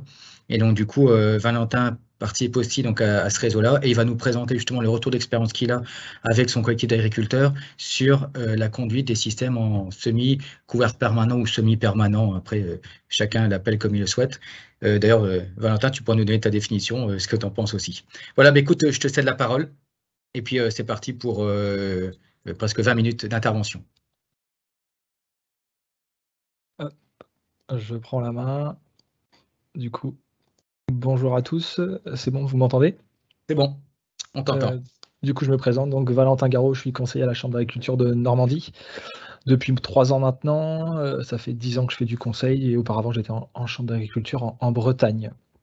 Donc, le SMI sous couvert, donc ma définition, elle est très vaste parce que d'une région à une autre, on voit ça différemment. En tout cas, moi, ce que j'essaye d'accompagner au mieux les agriculteurs sur ce terme-là, c'est d'essayer de trouver la meilleure définition chez les éleveurs, parce que voilà, on est dans un contexte ici de Normandie où on est avec des éleveurs. Donc, notre thématique retrouve sur le sous-couvert, mais utilisable pour notamment les animaux, et notamment les vaches laitières. Donc voilà un petit peu. Dans le cadre de mes missions, donc d'une partie, j'ai la partie ingénieur d'un réseau défi, donc je fais partie du grand groupe défi au niveau national. On ne voit pas ton diaporama, tu peux peut-être le partager s'il te plaît? Mais je l'ai partagé, pourtant. Il est partagé, je suis désolé. Il est partagé, pourtant. Hop. Est-ce que c'est bon là? Ça arrive. Là, ça charge, c'est bon, ouais. Tu peux le mettre en plein écran. Je suis désolé. C'est pas de souci. Merci. Donc, comme je le disais, donc, je fais partie du groupe défi, donc des ingénieurs réseau défi au niveau national. Je fais du conseil en agronomie en individuel pour les exploitants du secteur du Sud-Manche. Et je suis animateur de groupe, donc défi en fait partie, mais voilà, j'anime aussi un GI2E, et donc c'est sur ces travaux-là et avec ce groupe-là qu'on travaille le semi sous couvert. Donc le groupe, il a commencé un petit peu auparavant que j'arrive à la Chambre de Normandie, mais moi j'ai repris ça fin 2019 et dès 2020, on s'est lancé vers un GI2E autour justement du sol, des plantes et de l'activité biologique, pour essayer de trouver un peu de sens dans tout ça. Donc le groupe, il est composé de 14 exploitations.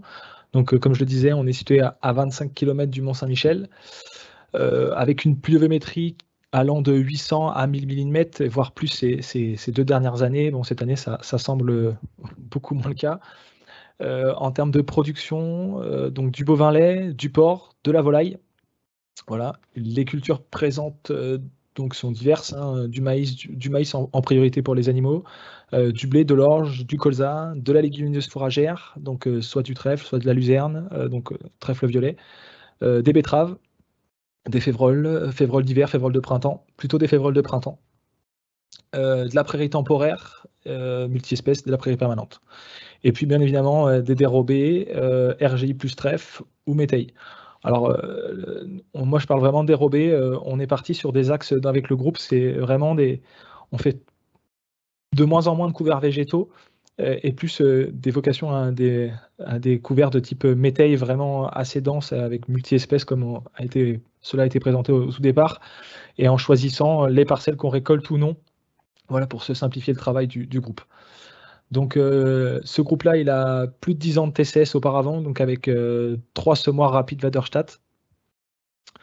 Et donc là, il y a 2 ans, enfin moi quand je suis arrivé en fin 2019 et que j'ai rencontré ces agriculteurs-là, voilà, ils voulaient passer au cap suivant, donc aller plus vers le semi-direct et faire un choix d'investissement vers des semoirs semi-direct à disque et à dents. Ils ne savaient pas trop, donc ils ont opté pour les deux.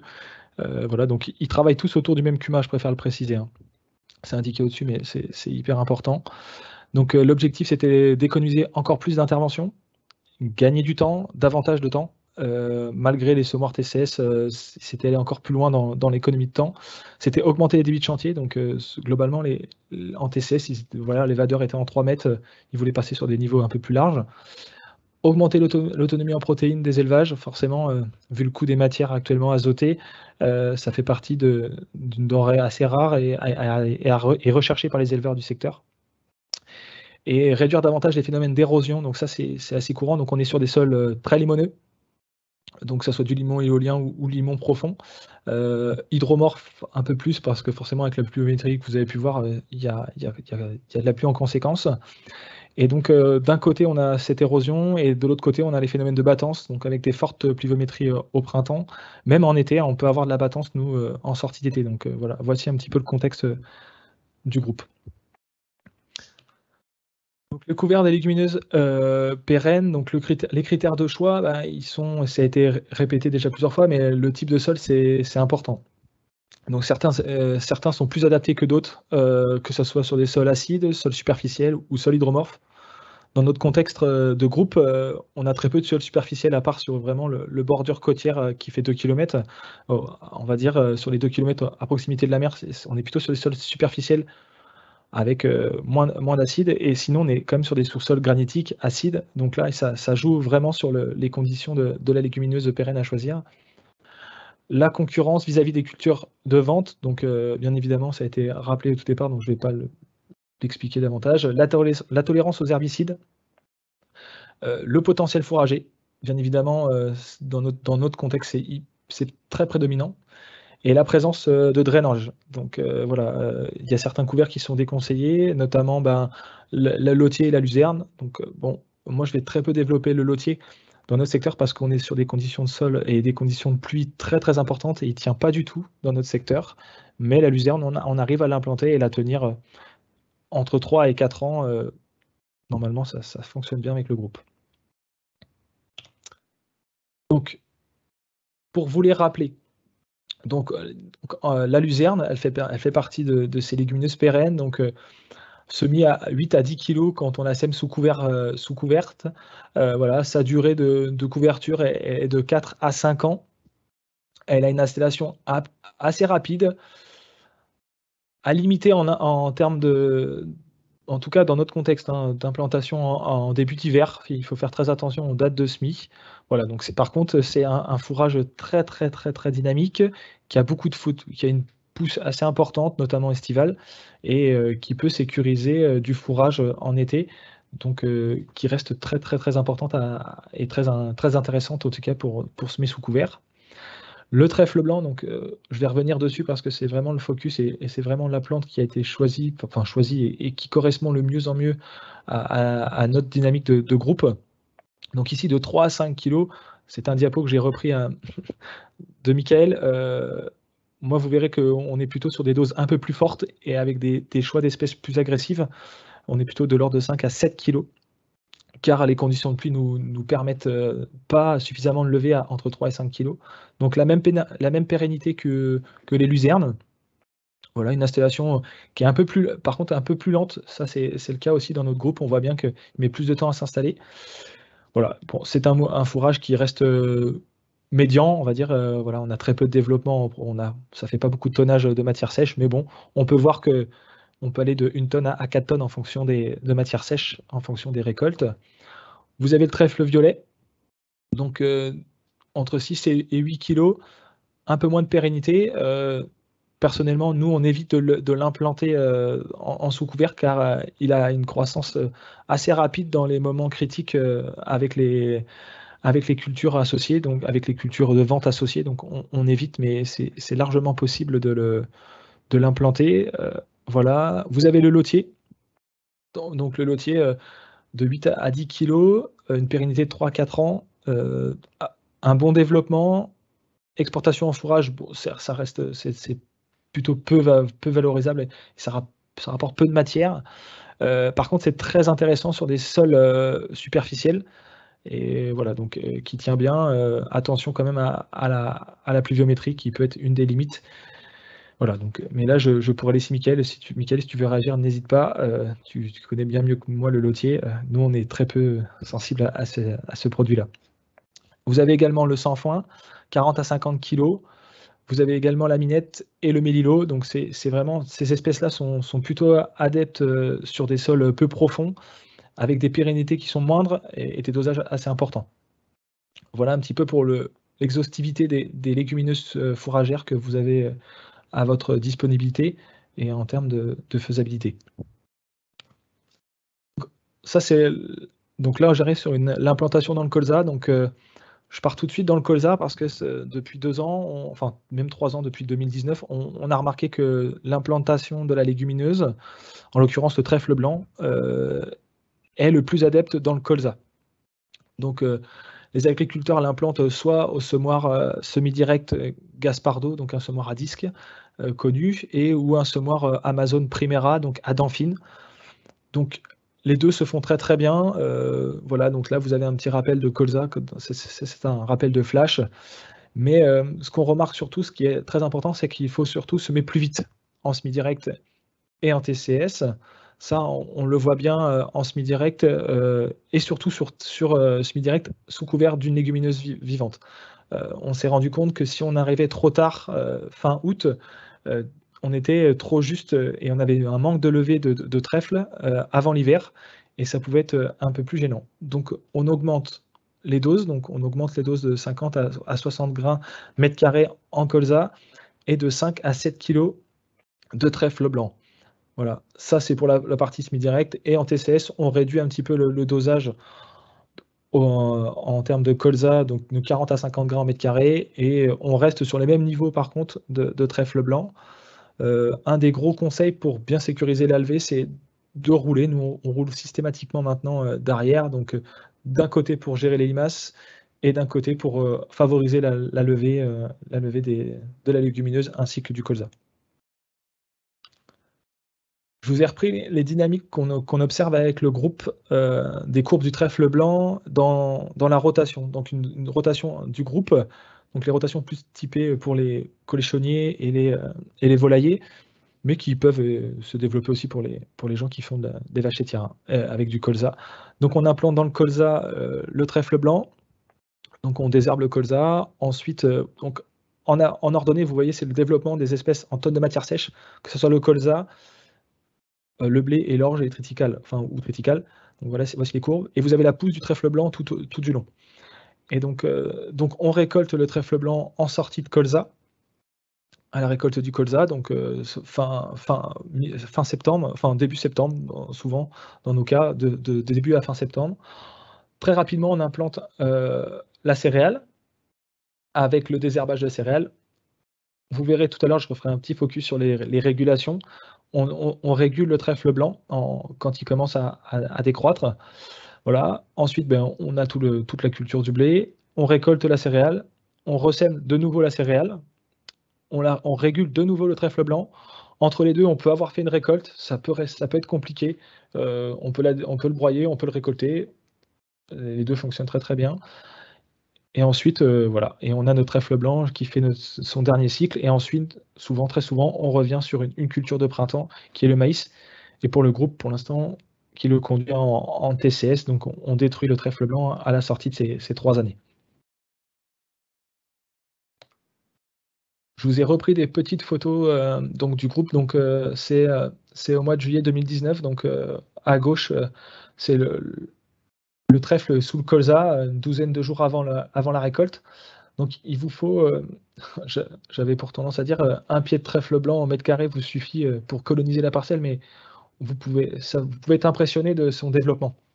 Il a une capacité assez impressionnante. En tout cas, nous, ce qu'on voit dans le groupe, c'est qu'on n'est pas obligé d'avoir beaucoup de pieds au mètre carré pour avoir une très grosse colonisation à la sortie de la récolte. Donc ça, c'est la photo du milieu. Et vous voyez, une vingtaine de jours, 20-25 jours après, vous avez une colonisation très grande du trèfle blanc. Et là, vous êtes au 11 septembre pour la dernière photo, et ça mérite une récolte. Donc on est 2 mois post-récolte du colza, et on est déjà dans la récolte avec, je vous dis, entre 1 tonne et 4 tonnes en fonction des choix variétaux, mais très souvent autour de 2 tonnes de matière, entre 1,5 tonne et 2 tonnes de matière de trèfle blanc. Ça, c'est un autre essai qu'on a mené. Donc vous pouvez voir à gauche avec trèfle blanc, à droite sans trèfle blanc. Donc ça n'a pas du tout la même dynamique.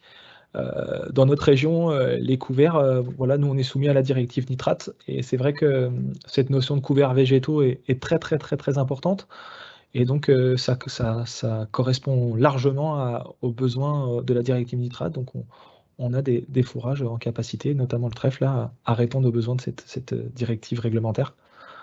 Voilà un petit peu sur ça. Donc une autre photo, hein, donc là beaucoup plus implanté. Donc là, c'est un trèfle blanc plutôt typé intermédiaire, qui est dessous le colza, et là qui était beaucoup plus implanté avant la récolte, enfin beaucoup plus développé avant la récolte. Voilà, donc ça c'est une autre photo. Dans le cas du trèfle, voilà, nous on commence à créer une petite échelle d'agressivité en fonction des zones pour avoir le bon choix de trèfle, de trèfle blanc. Et donc voilà, donc vous voyez, hein, on part des variétés, donc il y a des variétés qui sont assez anciennes, et vous avez des petites annotations entre le G, le I, le petit I intermédiaire, ou le N de nain, qui vous permet de voir un petit peu. Donc c'est vrai, c'est très dépendant de chez nous, hein, cette échelle d'agressivité. Pour l'avoir partagé dans des situations encore plus pluviométriques, on exclut très souvent les zones, les trèfles qui sont type Coolfin, Fantastico, par exemple, qui ne sont pas adaptés par chez nous.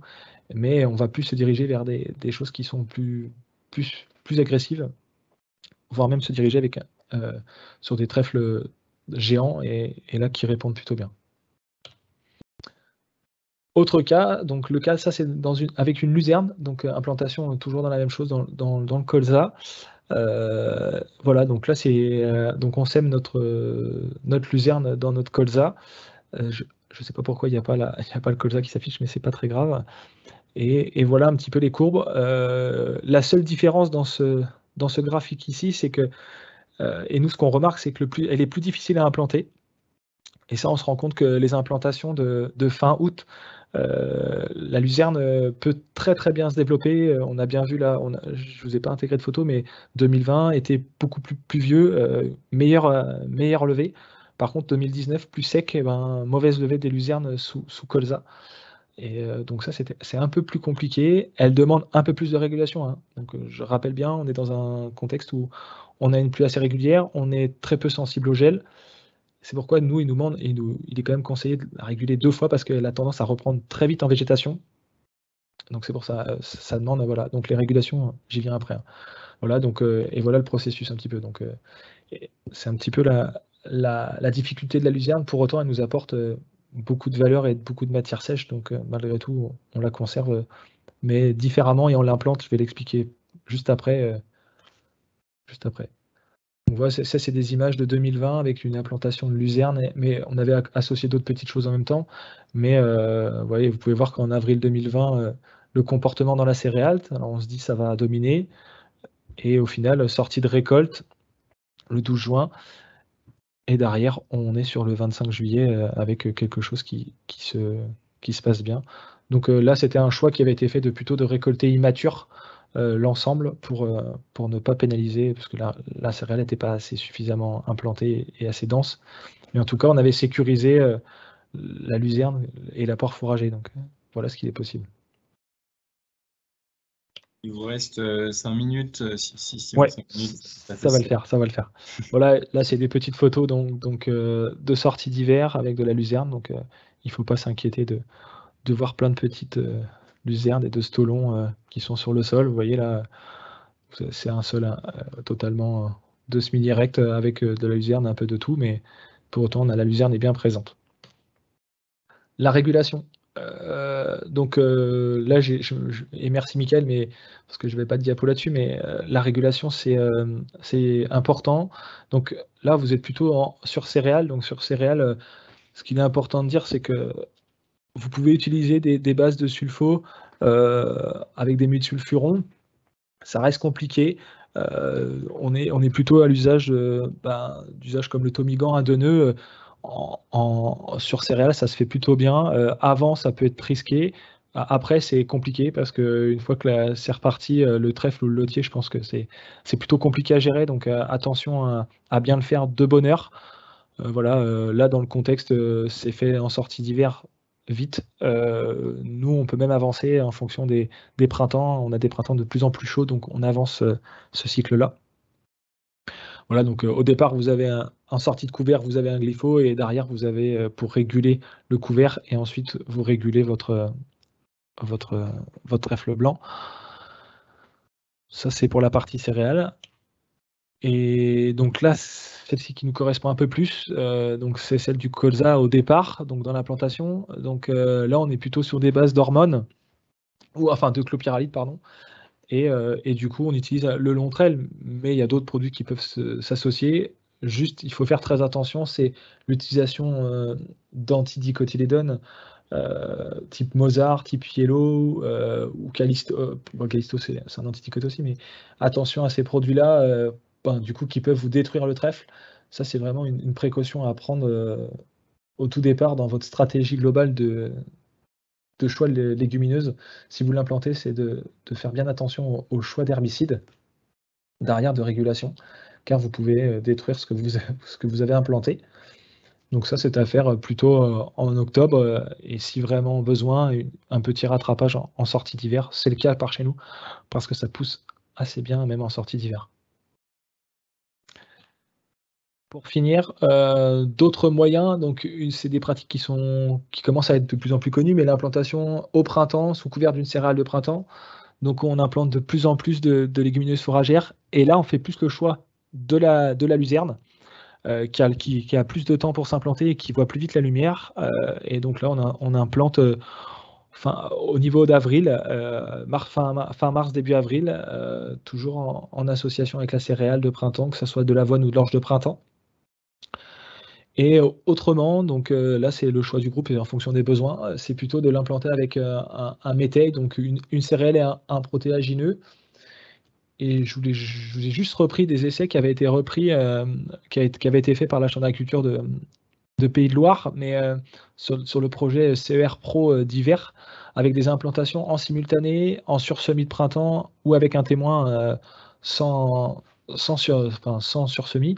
Et là, vous voyez bien que le semis simultané a des capacités avec la légumineuse sous couverte plus importantes en termes de fourrage, en termes de matière sèche par hectare et par an récoltée. Et c'est ce qu'on a pu voir, juste pour illustrer cela. Mais voilà, vous avez un dernier visuel qui vous montre cela avec une récolte de la céréale avec le protéagineux autour de 5 tonnes. C'est ce qu'on a dans nos groupes, nous, quotidiennement, voire un peu plus cette année, avec des MAT qui varient on va dire de 15 à 18, 19 en fonction des mélanges. Et voilà, derrière, vous voyez l'implantation fin mai et début juillet, on attaque dans les récoltes de la prairie, que ce soit de légumineuses ou des mélanges. Donc, vous voyez, vous avez tout un panel de possibilités d'implantation de légumineuses sous couverte qui peuvent qui font partie des couverts végétaux aussi, et qui peuvent vous répondre à vos besoins en fonction que ce soit un couvert ou récolté pour des animaux. Je vous remercie de votre attention. Maintenant, je vous laisse les questions. Je te laisse reprendre la main, Pierre. Non, c'est moi qui vais prendre la main pour les questions. Alors, pas de souci, Valentin. Et alors, il y a plein de questions qui ont été mises dans le chat. Donc, alors, je vais commencer par quelque chose qui n'est pas une question, mais à laquelle tu pourras réagir. C'est un commentaire sur le trèfle violet, avec quelqu'un qui nous dit qu'il y a des références mettent en avant que le trèfle violet, notamment pour l'effet azote, donc serait intéressant, et adapté peut-être en Normandie, surtout sur des sols acides et à vocation fourragère. Qu'en penses-tu? J'en pense qu'on le met en expérimentation tous les ans. On s'est rendu compte que le trèfle violet associé à des légumes, avec une céréale, que ce soit du colza ou des céréales, est très agressive et prend très très vite le dessus. Donc elle suggère une grosse attention en termes de régulation. Alors très intéressante pour la partie fourrage, mais du coup nous on se préfère à se limiter à 1 kg dans le colza, et vraiment 1 kg, pas plus, parce qu'il prend beaucoup de place, il est très agressif, donc il peut dominer le colza, et derrière, il peut nous gêner même à la récolte. Donc nous, on évite de le mettre en trop grosse quantité. Je pense que ça peut répondre à des besoins, mais attention, c'est toujours un problème de contexte et de secteur, mais nous, on évite. On veut que la céréale puisse pousser quand même, donc on se limite en termes d'implantation. Et toujours dans des questions d'espèces qui sont mises donc avec les cultures annuelles. Donc on a une question, je pense. Est-ce qu'il y a eu des comparaisons en termes de potentiel de biomasse entre trèfle blanc et luzerne? Oui, alors on a des références. Alors en luzerne, on a beaucoup plus de matière. Tout à fait, on gagne 2 à 3 tonnes de matière sèche sortie de la céréale récoltée, et ce qui n'est pas négligeable. Maintenant, c'est le dilemme entre régulation et de matière. Voilà, quand on fait le choix de la luzerne dans le groupe, en tout cas, c'est vraiment une implantation plutôt de printemps, de plus en plus, pour sécuriser. Et là, on est sur que l'aspect fourrage, et on préfère être sur une plante sous couverte végétale avec un peu moins de récolte. Dans le colza ou même dans les céréales, on préfère faire le choix d'avoir moins de récolte à ce moment-là avec le trèfle blanc, et plus en culture en pur avec une luzerne implantée au printemps. C'est des choix vraiment spécifiques faits par le groupe, mais que je vous relais, hein, mais c'est vrai que la luzerne répond à plus d'objectifs en termes de matière, il n'y a pas de souci. D'accord. Toujours sur les tests qui ont peut-être été faits. Donc, Sarah nous demande si en 3e année, il est possible, dans le schéma que tu proposais là, tout à l'heure, de prévoir une céréale de printemps, donc en laissant le trèfle en place l'hiver. Est-ce que c'est des choses qui ont été testées, ça? Oui, oui. Ben, j'ai le cas, ça tombe bien, ce matin, j'étais sur une parcelle où c'était le cas. Mais oui, tout à fait. Vous pouvez récolter. Par contre, je vous suggère vraiment de récolter le trèfle blanc en sortie d'hiver et d'implanter ensuite la céréale. Il y a ça, il n'y a aucun souci, c'est largement faisable. En sortie d'hiver, vous allez récolter 2 petites tonnes de matière sèche au mois de mars, avril, début avril, et vous implantez la céréale, il n'y a aucun souci. Attention à la densité de semis. Ne pas négliger la densité de semis de la céréale. Récolte de fourrage, c'est ça? De fourrage oui. Ouais, non récolté, c'est très compliqué. Enfin, en tout cas, nous, dans nos secteurs, c'est très compliqué. On a trop de volume, beaucoup trop de volume. D'accord. Une question, alors je pense que tu as très bien répondu dans ta présentation, mais savoir si tu voulais rajouter un mot, enfin même plusieurs questions sur l'adaptation du désherbage et même de la fertie, colza, blé, quand on intègre un trèfle blanc. Alors, il y avait beaucoup d'infos dans ton diaporama, mais si tu veux reprendre un peu généralement des grandes idées, quoi. Alors la fertilisation, donc colza, on est plutôt donc avant colza avec enfouisseur à disque ou pendillard post-semis. Largement post-semis, hein. On fait un choix de plutôt passer autour du 15-20 septembre, quand le colza est déjà implanté, pour limiter l'évapotranspiration, l'évaporation, pardon, pas l'évapotranspiration, l'évaporation que ce soit du lisier ou des digestats même. Mais voilà, donc ça, c'est en termes de fertilisation, c'est plutôt avec des enfouisseurs à disque. Autrement, sur céréales, plutôt des apports de sortie d'hiver classiques. On ne change pas forcément les volumes d'azote pour l'instant. On n'a pas visualisé encore d'effet azote en direct de la légumineuse. Je ne sais pas si c'est un message commun, mais en tout cas, on peut le partager plutôt avec Mickaël, mais les autres personnes du groupe Slack. Mais en tout cas, ce n'est pas des choses qu'on arrive à voir pour l'instant, d'effet azote. Voilà, on ne bouge pas les curseurs azote, on reste sur des dynamiques assez classiques. Voilà. Mais c'est vrai que. Et par contre, en termes de date de semis, on avance. Ça, ce qui est sûr, c'est qu'en fin d'été, on avance systématiquement les dates de semis. Ça, si je peux répondre sur cet élément-là, c'est qu'on avance les dates de semis. On sème en quantité suffisante, on ne change pas les modules aussi des quantités, hein. Une luzerne, on est sur 25-30 kg d'implantation et on reste sur ces volumes-là pour être sûr d'avoir les volumes escomptés à la fin. Et tout comme à part les colzas, les trèfles, on a développé un peu plus parce qu'on avait des problèmes de pérennité. D'accord. Maître du temps, est-ce qu'on a le temps pour une dernière question? Bien sûr, bien sûr. Alors, une dernière question, peut-être qui s'adresse à Valentin et Michael, alors qui est très précise, mais peut-être qu'on pourra l'élargir. Alors, la question, c'est de savoir quelle légumineuse est adaptée en zone de montagne sur sol acide pour un semis fin d'été ou alors un semis de printemps.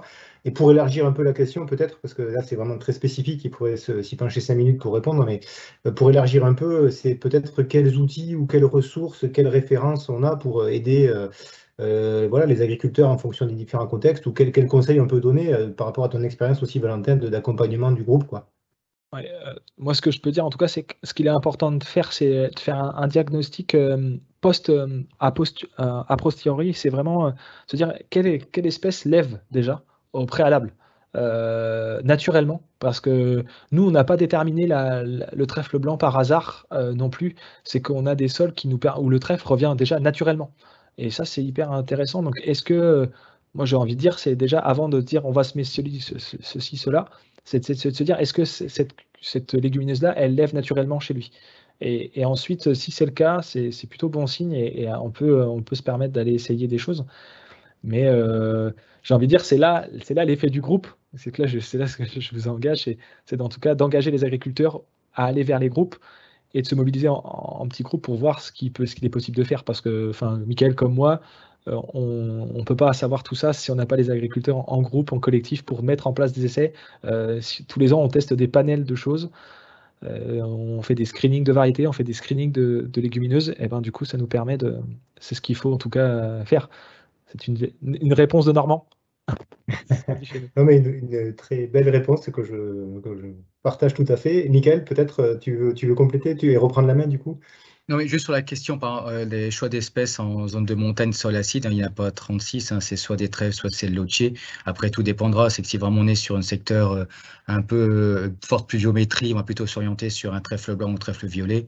Et si on est sur une pluviométrie, enfin sur un sol relativement sain, on peut partir éventuellement sur du lotier. Le lotier n'aime pas forcément avoir les pieds dans l'eau, donc on va plutôt partir sur les sols qui drainent assez bien, sinon on sera plutôt trèfle blanc ou trèfle violet. Et pour le reste, je suis d'accord avec Valentin, c'est que si on n'a pas de collectif d'agriculteurs derrière, on a du mal un peu à avancer quand même. Je pense que nous avons épuisé les questions qui ont été mises dans le chat. Il y avait une question qui est apparue à la fin, c'était si tu as une question, un effet sur le rendement des céréales avec le couvert permanent. Est-ce que tu vois un effet positif, négatif ou pas d'effet? C'est que ça qu'on a beaucoup parlé après, choix des couverts conduite, mais on n'a pas trop parlé finalement de l'effet des couverts sur les cultures. Est-ce que tu vois un effet positif ou négatif d'ailleurs des couverts permanents sur les céréales ou les années d'implantation aussi? Alors, les années d'implantation, pas forcément. Par contre, alors, a posteriori des légumineuses, oui. On voit bien que les maïs, on fertilise beaucoup moins les maïs a posteriori derrière la rotation colza, blé, orge. Dans nos plants de fumure, on voit bien qu'on réduit la fertilité derrière. Par contre, pour les cultures, les rendements, on voit pas d'écart. On voit pas forcément d'écart, sauf si on a de la pression ravageur, clairement. Mais sinon, ça ne change pas du tout la dynamique de rendement. Pour vous situer, nous, nos résultats sont autour de 80-90 cathos en céréales, en orge et en blé. On ne change pas du tout la dynamique de résultats. Ça va être plutôt une gestion des ravageurs qui va nous impacter davantage le résultat final. Au final, si ça part bien, ça ira. Si ça part mal, forcément, ça ira pas, parce qu'il manquera des pieds et derrière du résultat. Mais sinon, en tant que tel, au cours, non. C'est plutôt même plus linéaire. C'est l'avantage, c'est plutôt d'avoir une ressource linéaire de rendement. On tamponne beaucoup plus. C'est un peu comme les résultats sur les fongicides, hein. On voit bien les mélanges, pardon. Voilà, ça tempère les résultats et c'est plutôt quelque chose d'intéressant. Ça nous évite d'avoir des aléas et des pics. Ouais, tout à fait. Enfin, en tout cas, c'est l'expérience que je vois là dans les suivis de rendement, mais c'est ce que j'ai pu vivre aussi quand j'étais en Ille-et-Vilaine auparavant, où on voyait très peu de différence au niveau des résultats. Très bien, merci. Avec Pierre, vous propose de faire une petite conclusion. Alors, j'ai projeté le diaporama.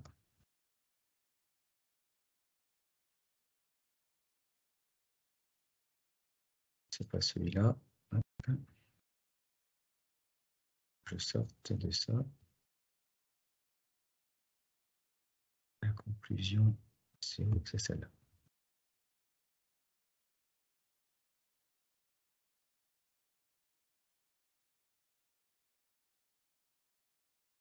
Voilà, ce qu'on propose en termes de conclusion, c'est déjà se dire que finalement, aujourd'hui, en termes de choix de couvert, d'implantation, il n'y a pas forcément de recettes toutes faites. Alors, à chaque fois, on dit pour beaucoup de choses, mais c'est d'autant plus vrai pour l'implantation des couverts végétaux. Il faut vraiment s'adapter aux conditions de sol, à la température aussi. C'est qu'on n'a pas beaucoup parlé, mais c'est que souvent les conditions thermiques font aussi que des fois, on arrive à avoir des développements en dehors finalement de la capacité à faire lever le couvert, à pouvoir se développer derrière. Il y a aussi les conditions de température qui jouent beaucoup, notamment le climat aussi, les températures, l'humidité. En termes d'implantation, c'est qu'aujourd'hui, le plus sécuritaire, ça reste quand même de garder un petit travail du sol. Alors, soit à TCS ou en minimos, semi-direct, donc avec des dents qui sont vraiment les plus sécuritaires, ce qui ne veut pas dire qu'en semi à disque, on n'y arrive pas du tout. Bien au contraire, beaucoup y arrivent très bien avec des semi à disque. Par contre, il y a quand même un peu de recommandations à avoir, notamment sur le choix des espèces, être très vigilant par rapport aux conditions de passage, être sûr qu'on n'a pas de sol tassé, qu'on a un bon contact sol-graine et que derrière, on va avoir une bonne fermeture du sillon. C'est vrai que des fois, des passages de rouleau après le semi à dents permettent justement de pouvoir refermer un petit peu